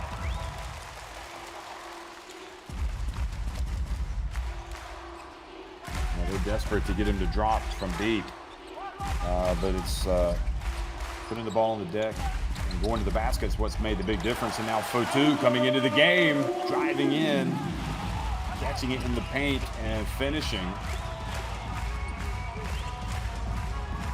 I almost feel like the offense and the shot percentage is a lot higher when both these two teams go to a pick and roll. If you look at Imamura cutting the screen like Reggie Miller in the last play, but a very smooth play there by the Brex off the pick and roll, getting Fotu the 2 points. So flipping, has to launch it and misses badly to the right, and all of a sudden it feels like RYUKYU Golden Kings out of sync offensively. So since that timeout, it's been all Utsunomiya Brex. Watanabe into the corner to Tevz. Tevz drifts in. Now Endo stepped out of bounds. Well, they weren't going to give away an open three that time to Endo, and Anzai maybe a little frustrated to turn it over so cheaply. Well, Jeff, we're going to see UTSUNOMIYA get to the free throw line. They're one foul away from getting into the penalty. The Brex, they must be very disciplined here for the last 15 seconds. Watanabe out, Araya in for Brex. Headed to the final last season, falling to Chiba Jets. Here comes Durham. This is where he's good driving, but good defense by Tevz at the end. And they're going to launch a three. Really strange seeing so much time still on the clock in Durham.2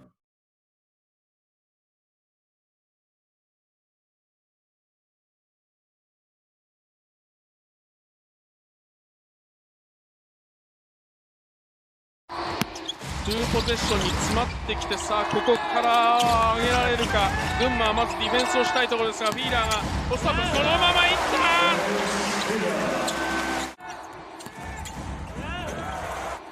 このフィーラーも元々フィーラーですよね。今は渋谷がリード、といっても今日はリードチェンジャーの多く、これは長いボールを通ってそのまま決めてきました北川。これどうなんですかね、今のは。渡辺宏典、渡辺龍之介がつきます。渡辺宏典、あと3秒です。ここで相手スリーを決めた渡辺宏典。遠藤へ、遠藤のスリーポイント。リバウンドは荒谷。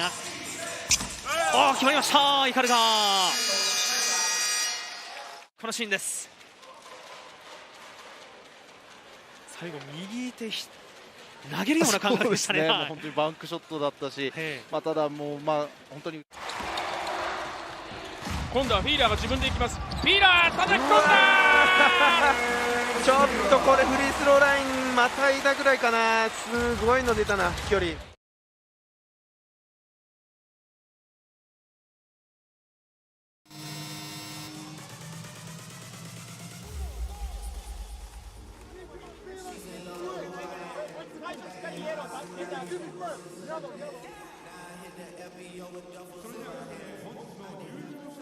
Utsunomiya Brex recovering there at the end of the third quarter. It was starting to look a little dodgy for them. Coach Anzai called a timeout, and they've been able to cut a deficit of several points down to just 2.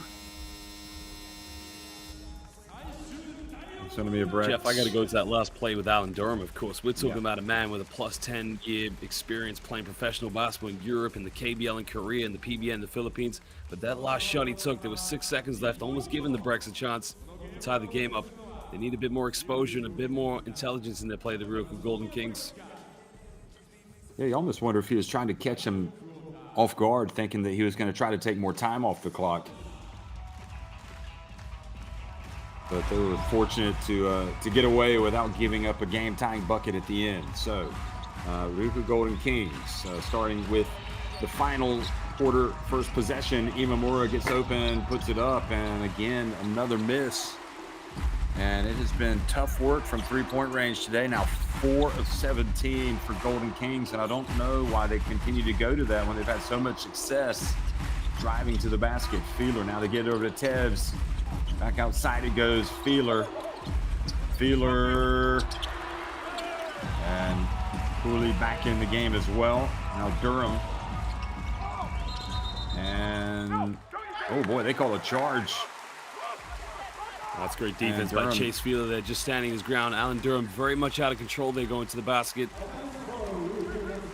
Almost as if he's trying to quicken the game a little bit. Tev's. Yeah, he was just outside the keyway. That was a good call by the referee.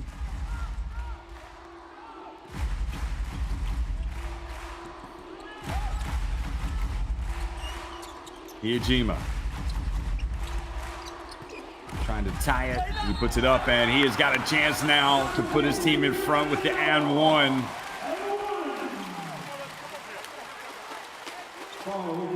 Play there by Iyajima. Once he comes off the screen, he's got a defender on his back. He just somehow finds a little gap there and just goes. But again, it's a great play there by Isaac Fotu holding off Jack Cooley.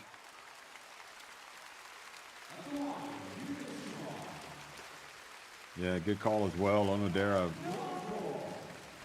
And great concentration from Iyajima to finish through the contact. And he gets it to drop. And nice little run here for Utsunomiya Bricks.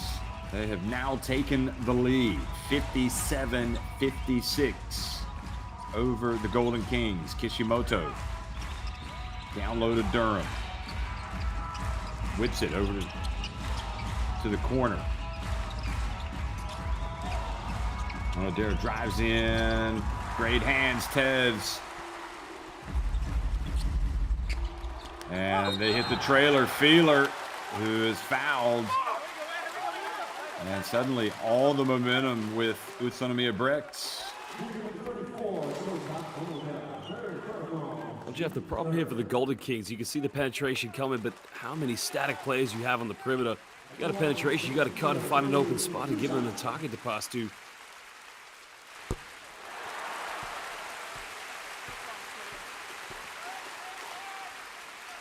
Well, they'd only attempted 2 free throws before that.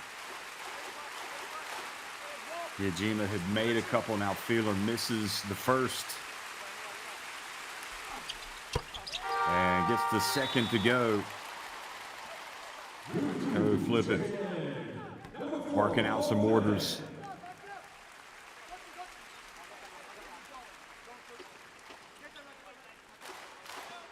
Imamura takes a seat.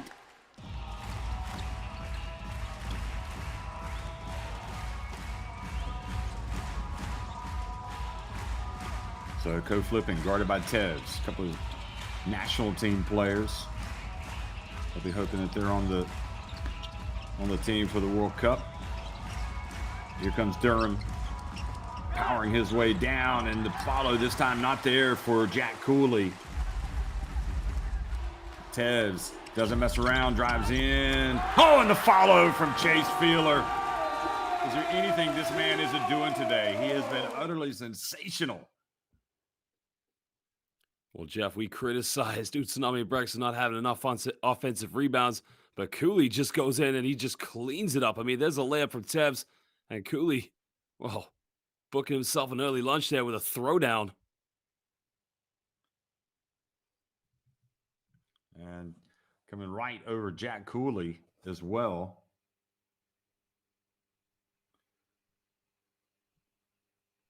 Oh, bodies flying away, and for a team that was really struggling and looking almost lost, the Bricks have battled back and seized the momentum.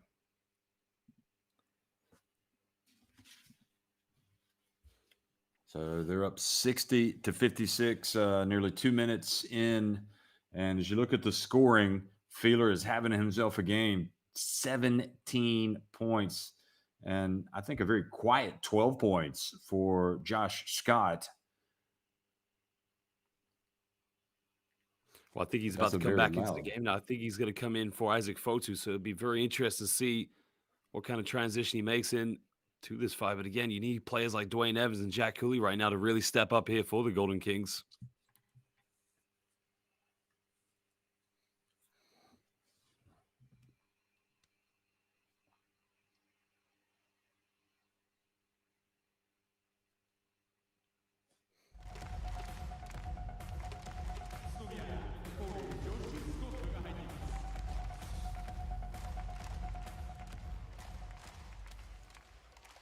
So Imamura taking a sip of water, knowing there will be some hard minutes to play here at the end when he comes back into the game. Flipping. So over to Kishimoto. Very quiet today. Kishimoto just 3 points, 1 of 5 from the floor. Co-flipping. Pulls up right at the elbow, and another rebound for Chase Feeler.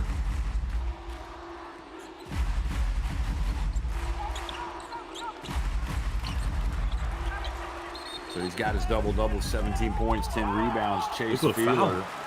And yeah, absolutely. Onodera, hands on head.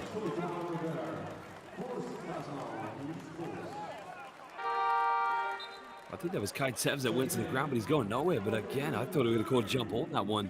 I guess the argument is that they've gone over the back of him. But look, let's take a look at Tevz here. Oh, there's the foul. Yeah, from that angle, you can definitely see it. From that angle, it looks like a jump ball. But again, great call by the official.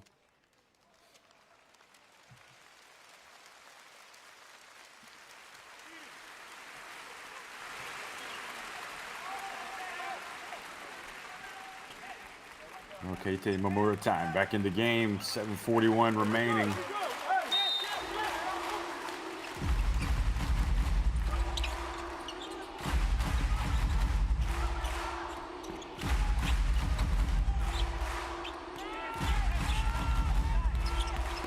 Iajima, terrific drive, and the foul, I believe, on Cooley.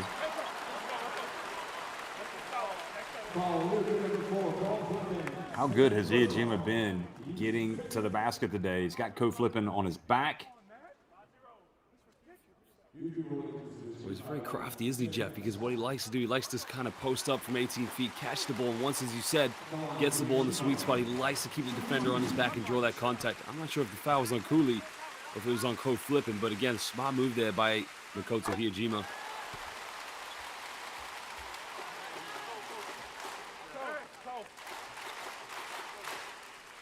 Yeah, they called that foul on co-flipping.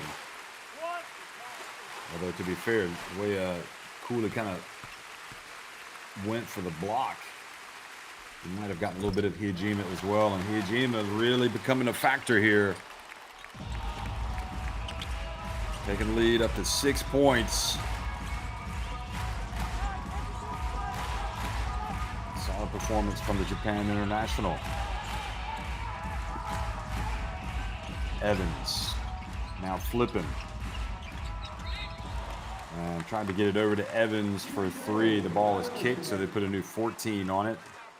Yeah, I'm with you. I've been impressed by Kai Tevz today. He has been, I think he's really shifted into a higher gear this season. Jeff, I think the biggest improvement in his game, of course, is the maturity. I mean, last season we saw his athleticism, you know, very young, very energetic, and a very high-flying player. This year, you know, he's able to read the game, let the game come to him, and sort of predetermine what he wants to do. And again, I think he's going to be a top professional.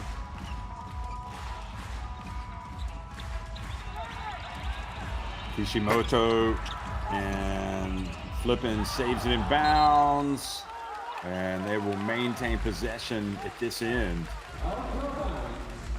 Well, it has just been... don't need heroes right now. They just need to play very composed basketball. There's under 7 minutes to go in this game. They got to go to a very collective style play together. At the moment, everyone's trying to step up and be a hero. It has been tough work for them from three-point range. They just cannot get the basketball to drop. In fairness, the three-point shots have also dried up for Brex. They were 4 of 8 at halftime. They're now 4 of 13.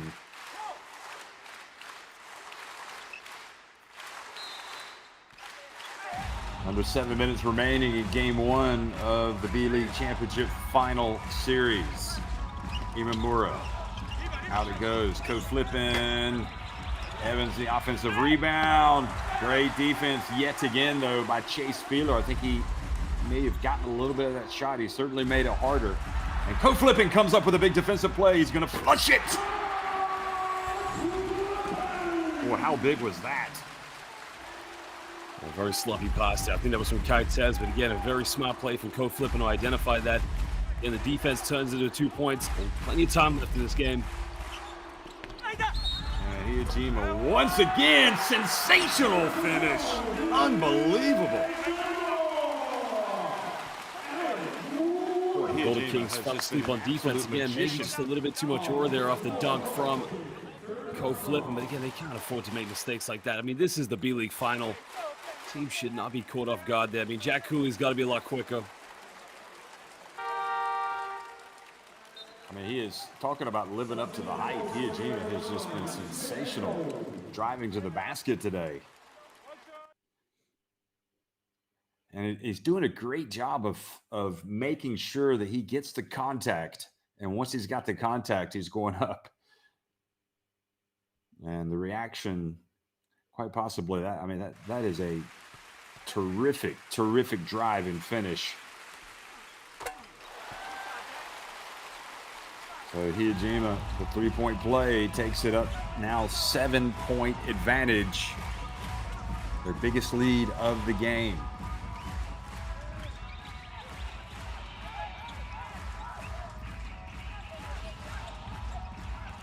Evans.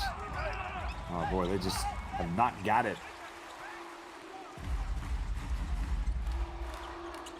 Very, very uncertain of themselves offensively today. Shooting the basketball. Here he goes again, Hijima. You cannot stop him. You can only hope to contain him. And he took it right to Imamura. And Hijima has really put an exclamation mark on his performance today with these last two plays. Driving to the basket, taking the lead up to 9 points.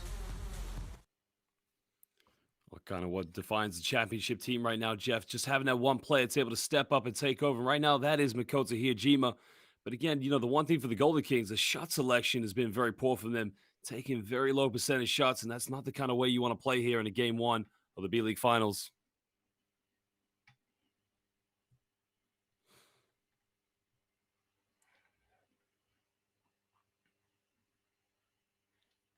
Yeah, they have been really good. I do think Golden Kings have missed Namizato's influence today, especially in that backcourt. But at the end of the day, you got to go into battle with the players you got, and this Hijima has been terrific. That seemed like that was going to be a potential huge play for RYUKYU Golden Kings. Co-flipping, picking up the loose ball, going in for the dunk, but in the end, Hijima has had other ideas.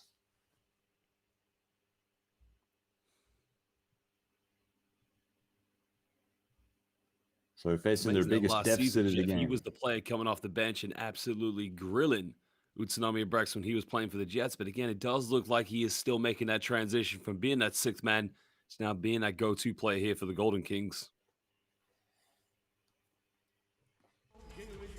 Well, again, Kishimoto and Imamura not really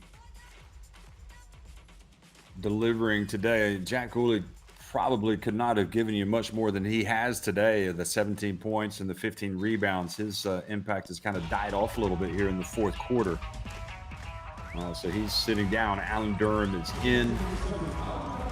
So Hamilton is checked in, number 2. Evans, Imamura, Kishimoto make up the 5 for the Golden Kings. Kishimoto. And Hijima makes a play on defense. Just knocks that pass away.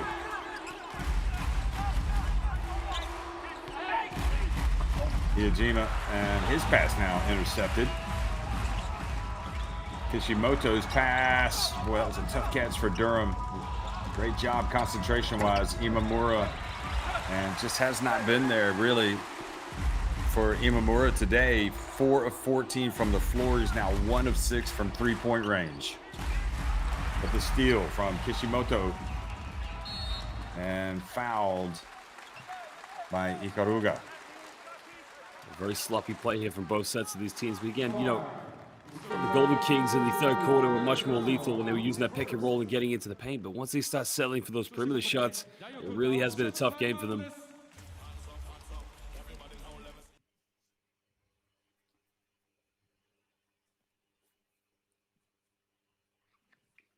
So timeout on the court, 4:45 remaining, and it's really, you get the feeling that it's now or never time for Ryukyu Golden Kings.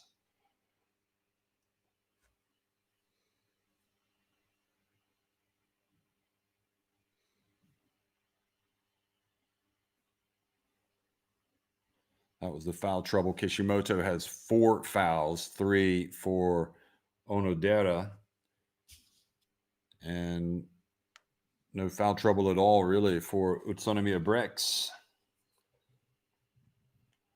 Ikaruga has 3, but that's about it. So 4:45 remaining. This is their game to win or lose right now. I mean, they have put in the heavy lifting in this second half, and right now lead by 9 points.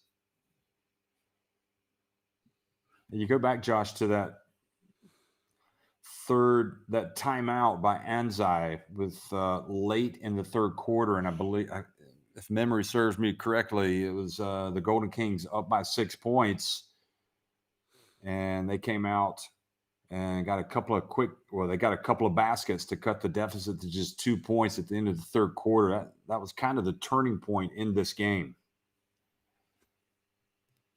Yeah, well, the Golden Kings, as you mentioned, had all the momentum going for them, of course. But again, it's almost like at one point they had that lead, and then it just became a free-for-all. Everybody just trying to step up and sort of almost looked like they were trying to go for their own. And, of course, again, that was where the storm was being weathered by the Brex Nation. And that man there, you can see, Makoto Hiyajima, whether it's for the national team, whether it's in the B-League, really has stepped up and played a big game here this evening.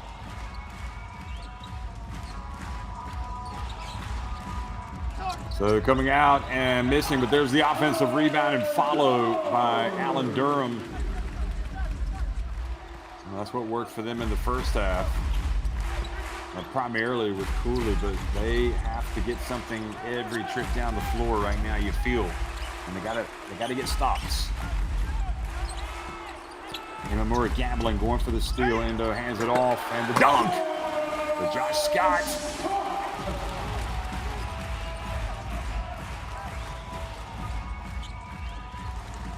Kishimoto. Scott rebounds the miss. It has been an absolute horror show from three-point range today for Ryukyu Golden Kings. They simply cannot buy a basket from deep. 4:21, and the penetration there by Endo leads to the basket for Scott. Endo's going to sit down. Scott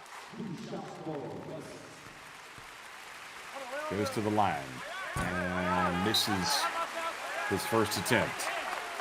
They're not drinking at the Last Chance Saloon right now, the Ryukyu Golden Kings, but they're about ready to walk through the door. They got to get something going. Well, Jeff, I think Josh Scott's going to get another 2 free throws. I think there was an early entrance. Just what you don't want, and the lead balloons now to 10 points, 4 minutes and 1 second, and Hamilton a little bit frustrated. Boy, did he throw an elbow in the semifinals. I'm not sure if you remember seeing that. So the lead goes to 11.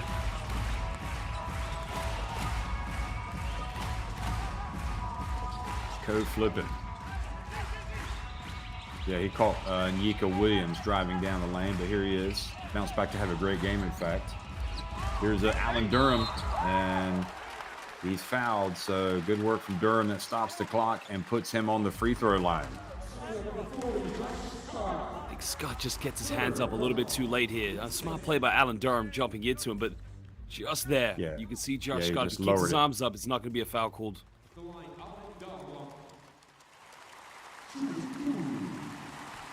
It's one of those things where you just have to keep your hands up, but instincts sometimes take over.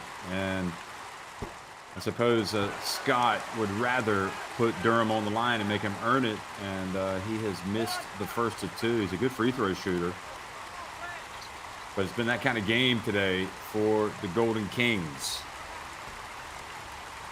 Jeff, were it it not is for amazing his... to think the Golden Kings were 48-7 this season here in the B-League. Right now, they are not playing like it.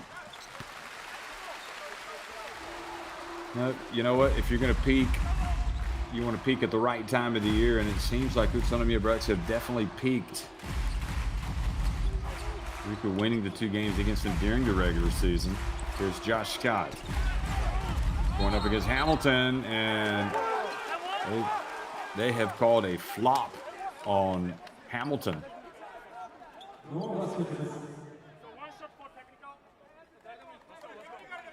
My question is, did the basket count there? I don't think it did, because I think the foul was called just before he took the shot.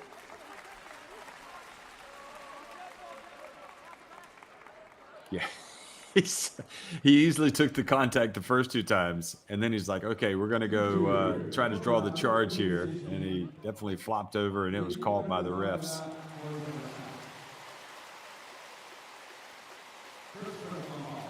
Now the refs congratulating themselves on getting that call right.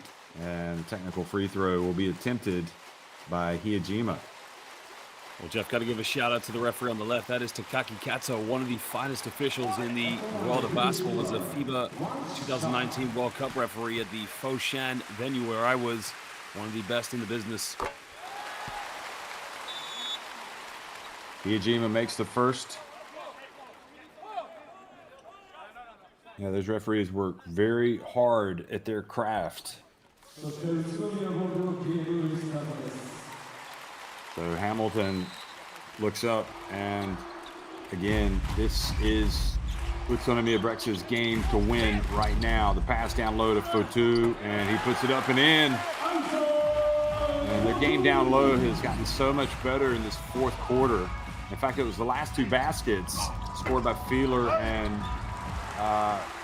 Fotu at the end of the 3rd quarter, and since that point, they have just been a different team.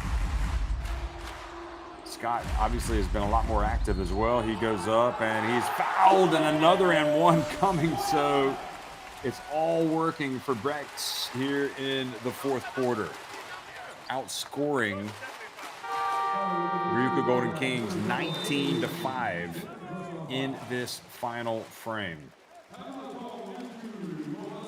That's a tough shot right there. I mean, it's something out of nothing. But right now, Jeff, I mean, the championship DNA here in the B-League is being demonstrated by the UTSUNOMIYA Brex. Remember, they won the championship back in 2017. Almost they had the test last season against the Chiba Jets. But at the moment, they're going to be 1 game away from bringing it home again. Remember, both these 2 teams are undefeated here in the B-League playoffs.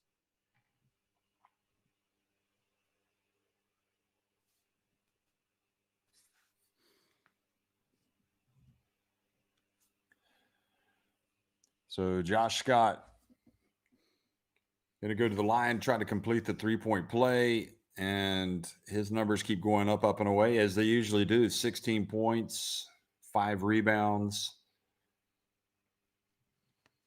And you really wonder, you know, this game isn't over, but you feel like it'll take a minor miracle now for RYUKYU Golden Kings to come back and win it. So what type of adjustments will they make looking ahead to game 2? Well, one thing is they got to play more team basketball. I mean, that's the old cliche you say, but again, you know, that couldn't be more obvious than as it looks in this game. I mean, right now it's just very much an isolation style of play. First play of the game, Code Flippin comes off that pick and roll, and again, you thought this was going to be a very tough game for the Brex. But again, for me, I feel individual talent-wise, RYUKYU Golden Kings, I mean, there's a reason why they were the winningest team in the regular season this year in the B-League. As you mentioned, absence of one of their best players has hurt them, but I just think Jack Cooley, you know, he started off very well, but it hasn't been a good second half for him.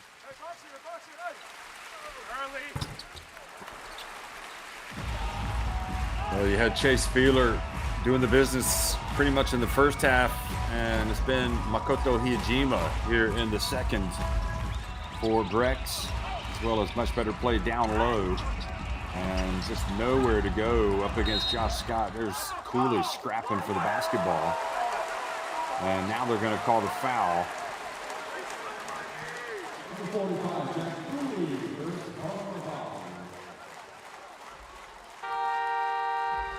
Fotu taking one for the team there. He's going to be feeling that one tomorrow morning when he gets out of bed. Isaac Fotu is one of the toughest players. So, you know, if he's down on the ground, it's something big for sure. But you're right, he's definitely going to be feeling that one tomorrow. Ooh.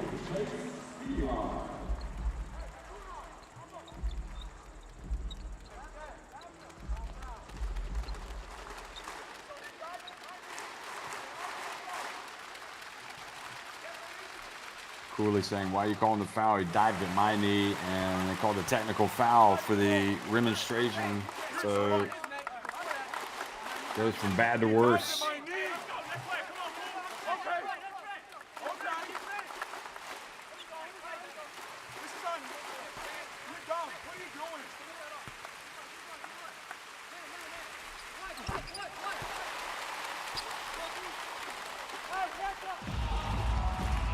So 78-61, UTSUNOMIYA Brex lowering the boom here in the final quarter.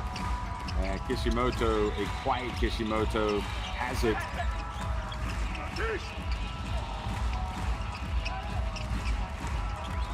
Go flipping. Gets it to Cooley.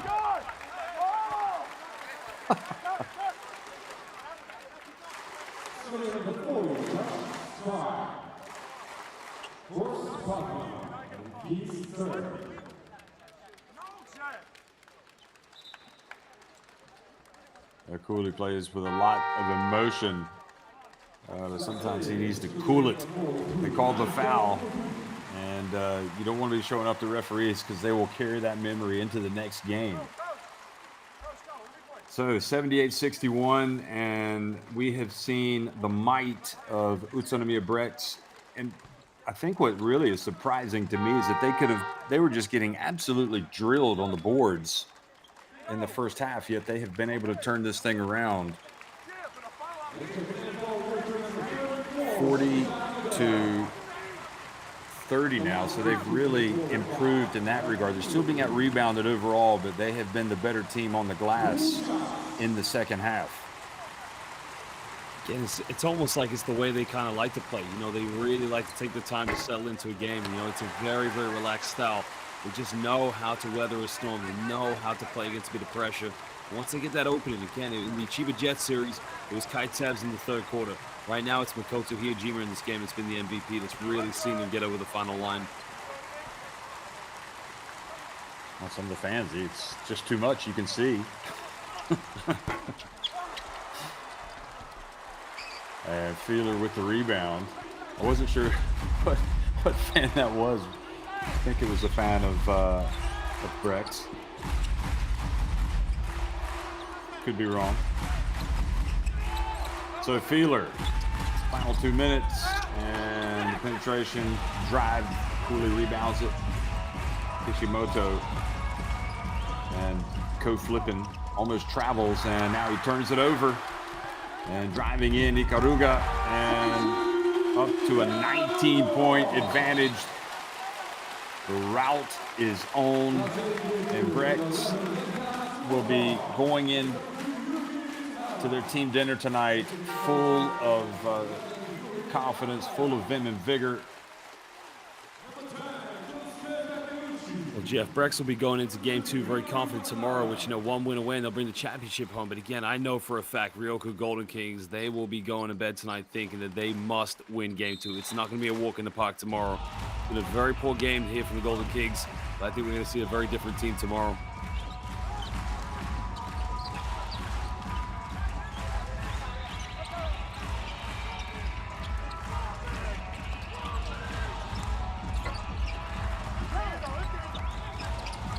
Flipping, and it has just been a nightmare in this fourth quarter. Just 5 points have been scored by the Golden Kings, and I suppose at this point, just get all of your bad play, your bad vibes out of your system, because this game is effectively over.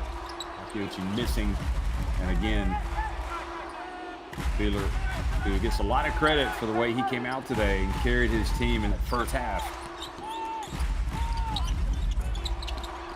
It's missed now. Coach flip sprints to the other end. Yeah, or Watanabe, excuse me. Gets the foul. 54.5. And Yuta Tabuse comes. Legendary moment there, Tabuse coming in the game again. It's great to see both Tabuse and Kosuke Takeuchi. Remember, these two players, well, Tabuse didn't play in 2006, but Takeuchi was the star center for Japan back in the 2006 World Championship. So again, it's just great to see two legends still playing at the highest level on championship caliber team.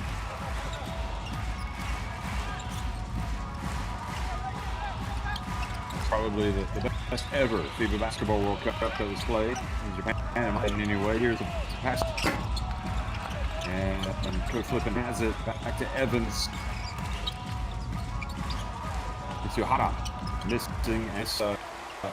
This game cannot finish soon enough for the Golden Kings. It has been just a horrendous second half for them.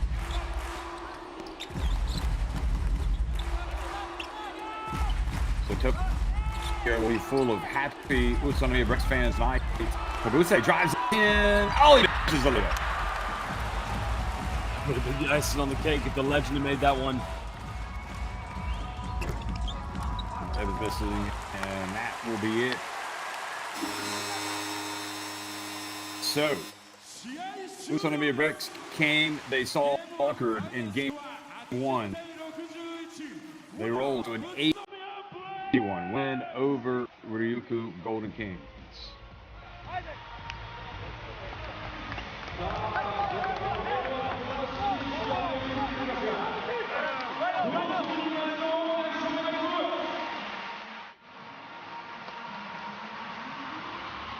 Jeff, the Golden Kings really need to put a line under this game, just really shake it up. But, you know, more importantly, they don't have a lot of time to really repair here because, you know, game 2 is going to be tomorrow. Will the Brex take the championship home, or are we going to a game 3 on Monday? Well, that was just astonishing. I mean, they led going into the fourth quarter.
He just does such a good job of reading the defense and getting to the basket. I mean, he is a prime time scorer. テレビをご覧の皆様、勝利しました宇都宮ブレックス。まずは今日は終盤見事な活躍を見せました背番号6、比江島誠選手です。So Makoto here, some words. まずは比江島選手、大事なこのファイナル初戦勝利を収めました。今のお気持ちはいかがでしょうか。はい、本当初戦が本当に大事っていうのはもうチーム全員も分かってたと思いますし、個人的にも本当に分かってたので、まず一戦取れて本当に良かったです。このファイナルという舞台、ご自身も思うところがあると思いますが、その試合前の緊張感などはいかがでしたか。やっぱりファイナルの独特な緊張感で、最初チーム全体もとしてもすごく重い展開になってしまったんですけど、でもしっかり、途中から自分たちらしいバスケができたので、楽しんでやれたと思います。ご自身のプレーも振り返っていただきたいと思います。第4クォーター、大事な場面でバスケットカウントもありました。この第4クォーターだけで11得点挙げました。この第4クォーターはどこかご自身の中で少し気持ちを切り替えた部分あったんでしょうか。そう、なかなかボールがもらえなかったり、ドライブも止められてしまっていたので、まず強い気持ちでアタックすることを心がけて、ファウルもしっかりもらいましたし、得点につなげられて、チームに勢いを与えられたので、良かったかなと思います。さあファンが見守る中、この初戦を勝ちました。この初戦を勝ったというのはチームにとってはどんな意味のある勝利でしょうか。去年の経験からしてもすごく有利っていうのは分かっているので、でも今日は今日で終わりですし、また明日新しいゲームなので、また明日から切り替えていきたいですけど、でも一戦まず取れたというところでは本当に良かったと思います。そしてこの拍手にもありましたように、今日は東京体育館にも多くのファンが詰めかけました。テレビでも多くのファンが見ていると思います。最後にぜひ今後の意気込みをファンに向けてぜひお願いいたします。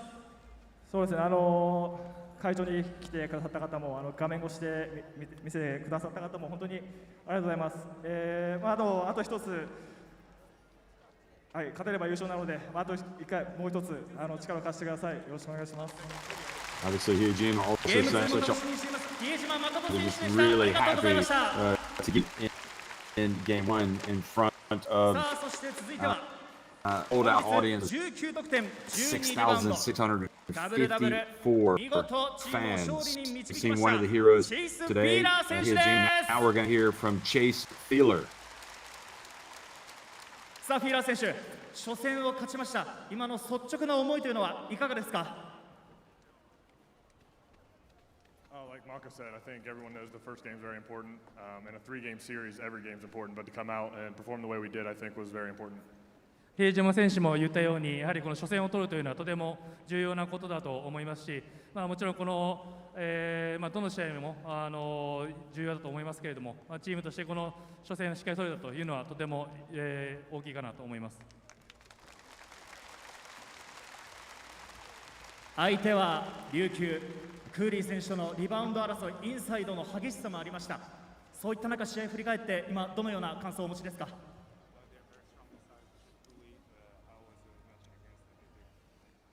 Yeah, they're very strong, and it was a fight all night. I think in the second half we were able to kind of slow his offensive rebounding down, and we were able to get in transition. But you got to give a lot of credit to Josh and Isaac just fighting the whole night, wrestling with big guys like that.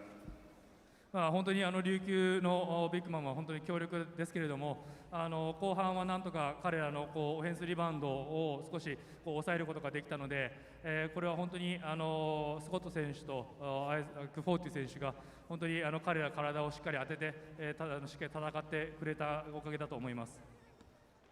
次もアグレッシブなプレー楽しみにしたいと思います。チェイス・フィーラー選手でした。ありがとうございました。ありがとうございます。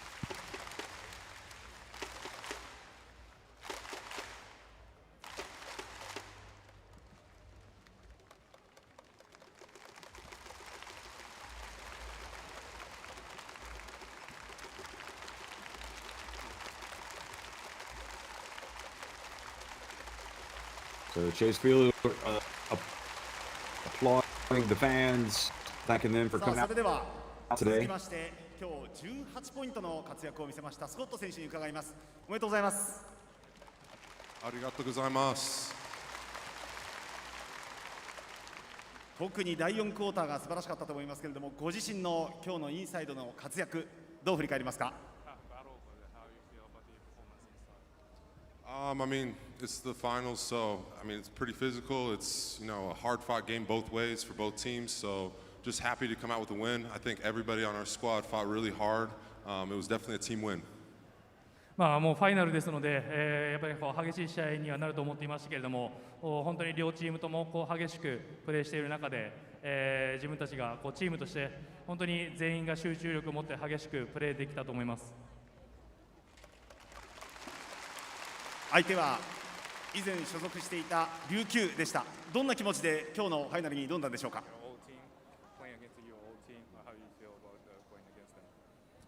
I mean, it's good to see the Ryukyu fans again. But obviously we're just trying to win a championship. No matter who is going to be in the finals, we felt as if we just want to come out and get a trophy at the end of the day. But yeah, a lot of respect for him. But again, going in tomorrow, just going to look for another battle from RYUKYU. So definitely just looking forward to tomorrow. またこの琉球のファンの皆さんをこう見かけることができて本当に嬉しい気持ちではありますけれども、チャンピオンシップ今回自分たちはこの優勝トロフィーを取りに来ましたので、明日もう一戦しっかり戦って、トロフィーを持って帰りたいと思いますけれども、自分たちは本当に琉球のチームファンの皆さんに、とても尊敬の念を持ってプレーしています。明日も素晴らしいゲーム期待しています。ありがとうございました。ありがとうございます。Josh, he was asked about seeing the fans of his old team, RYUKYU, and of course he was seeing, but the business right now is not winning with his team. He wants to get a championship with UTSUNOMIYA BREX. Well, no doubt, of course, that is going to be the big thing for them. I mean, he will remember the painful defeat from last year in the finals, but again, great to hear what Coach Anzai has to say, a man with very few words and few expressions. いや本当に選手たちがね我慢しながら苦しい試合でしたけど最後まで、やりきってくれたことと、たくさんの、ね、ファンの皆さんが応援してくれた結果が、今日のゲーム1の勝利かなと思います。Anzai-san, thank you for cheering us today to all the UTSUNOMIYA BREX fans. 第4クォーターで一気に抜け出したように見えましたけれども、第4クォーターに向けてどんな指示を出して選手たちを送り込んだんでしょうか。もうずっと一緒ですけど、ディフェンスとリバウンドのところですかね、前半からオフェンスリバウンド結構取られてたんで、そこをねまた全員でもう頑張ろうというところで、4クォーターの点数を抑えられたのはもうディフェンスリバウンドだと思うんで、そこを選手がしっかりやってくれたと思います。Coach Anzai was saying today's game was rough. 今お話にありましたように、相手のクリー選手をはじめとしたインサイドにかなりリバウンドを苦しめられました。ハーフタイムには全員でという指示を送ったとおっしゃっていましたけれども、選手たちはどうですか。いやもう後半はね全員で取りに行ってましたし、全員で行ってもね琉球の、インサイド陣の強力さっていうのは完全に止められるものではないので、でも本当頑張ってしつこくいった結果がこの点数かなと思います。Really hard defense that his team played in the fourth quarter today, calling it easy. 比江島選手、頼りになりますね。日本のエースですからね、やってくれると思います。は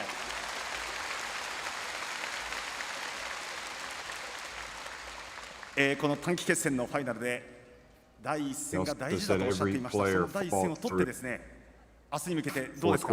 It's point to the point scores, but it really was a team for today. That's what everybody's emphasizing in the うちも北川選手が今回来れなくて、で琉球も並里選手来れなくて、本当に悔しいというか、みんなそういう思いでやってると思うんですけど、2人のね思いもしっかり明日ここに持ってきて、また琉球さんといいゲームできればいいかなと思います。はい。久々の頂点が見えてきているわけです。もう目の前ですけれども、意気込みはいかがですか。いやもうやることをしっかりやるというだけですね。勝つか負けるか2つしかないんで、それはもう後からついてくると思って、自分たちが信じてやってることを明日も信じてやりたいと思います。はい。おめでとうございます。どうもありがとうございました。ありがとうございました。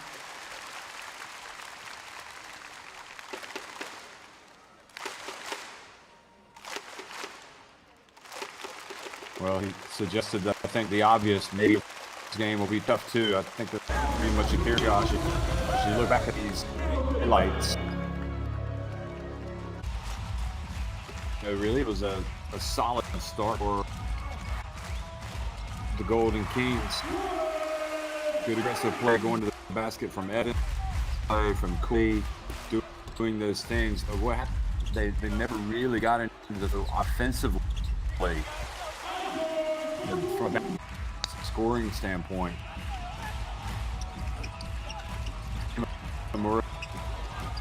hit those jump shots. It looked good early when Coach Flippin hit this one, but overall, Kishito and Imamura, they did a lot of the scoring this season. And even though he was able to score here on the breakaway, he also to be able to score from deep. At least if they're going to be launching those shots. That was interesting. Of course, you see the Brex, they went into that 2-3 zone in the first quarter, and I thought that was a bit of a risky change there by Coach Anzai, but for me, it was a worrying sign that the Golden Kings didn't pick it apart so easily. And as you said, they settled for too many perimeter shots, and the lack of consistency from downtown really was a downfall here for the Golden Kings. And I think it was really, sometimes we can be fooled into thinking that maybe a player's performance hasn't been as good as actually has. If we just ask, but it was interesting to hear some of the comments from Feeler about Fotu and Scott really battled low post. I think probably they won the day in the fourth quarter, but it was overall I felt like in the first half they were really lacking. To give away more than twice as many rebounds to the opposition the way they did Cooley. But you know what? RYUKYU never really able to on that advantage. They got several points, but late in the third quarter, that big diff, the timeout from Ant, just changed, and they had the momentum, they had everything. I think he called that timeout with about 2 minutes remaining.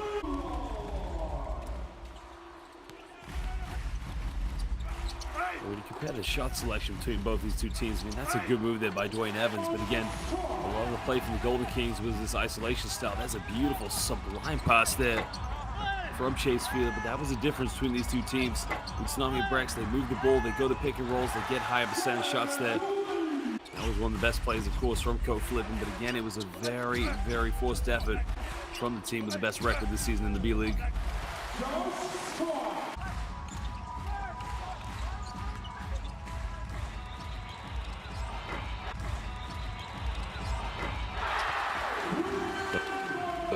A rare jump shot made. And this is where it was really starting to, the game was starting to turn. Chase Fielder getting that offense forward and put despite all the contact. Kaites again played well, even though he missed again. Fielder getting to the offensive glass.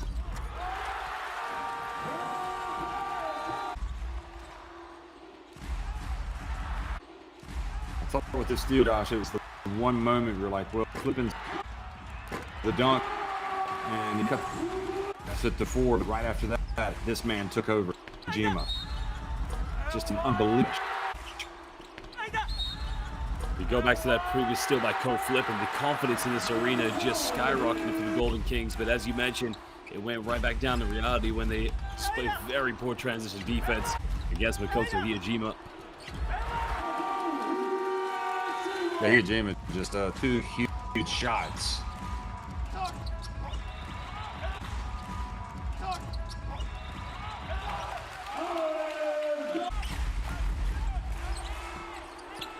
And then Endo getting it, also loving the fourth quarter when he did most of his damage. The Golden King is just out of sorts.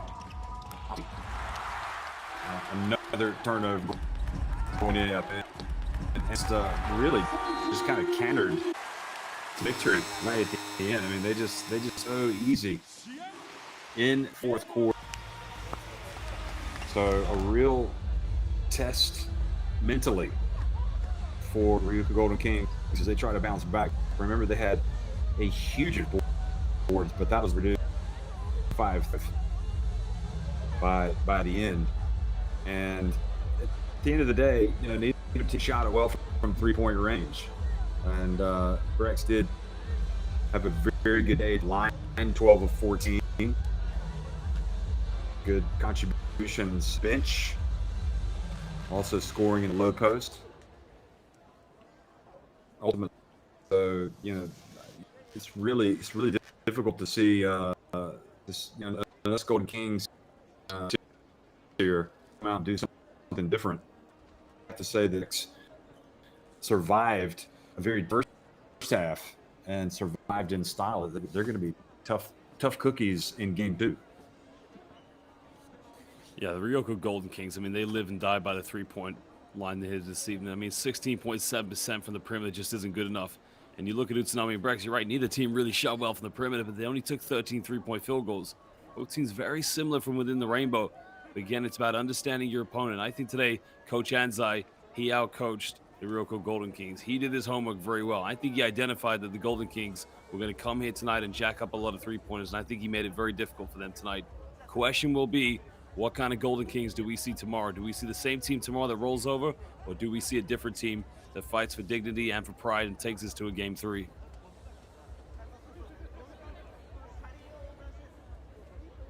Well, if they would pull in this series, they don't have a record throughout the season for nothing. But you know, sometimes these things are all about momentum, and they just seem to be a bit short of confidence today, certain of themselves when they have possession. So Feeler perhaps quite justifiably the moniker is doing 18 points. Josh Scott, who didn't ball or from a finish with 18, and he had Jim 7 inspirational points, getting most of them drives to the basket, and that's arguably the player Feeler early on, and especially Hijima, hitting those tough shots when the Golden Kings were trying to in that footer, and from a rebounding standpoint, no surprise, the coolest with a game team. But Feeler also an impressive double for him today. So maybe get Evans in that next in that game 2. Maybe get some more from Alan Durham. Has his work cut out for him to try to figure out how he is going to level this series.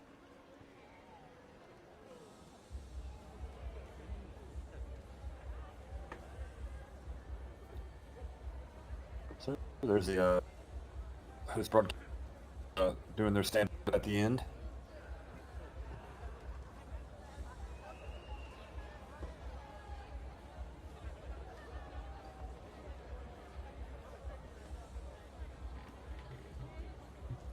Josh, one game, and that will be it for today. It's all smiles for UTSUNOMIYA. They defeat the RYUKYU Golden Kings, and to do so emphatically here in 80-61. For Josh, I'm Jeff Taylor signing. Be back. Thanks for watching, everybody.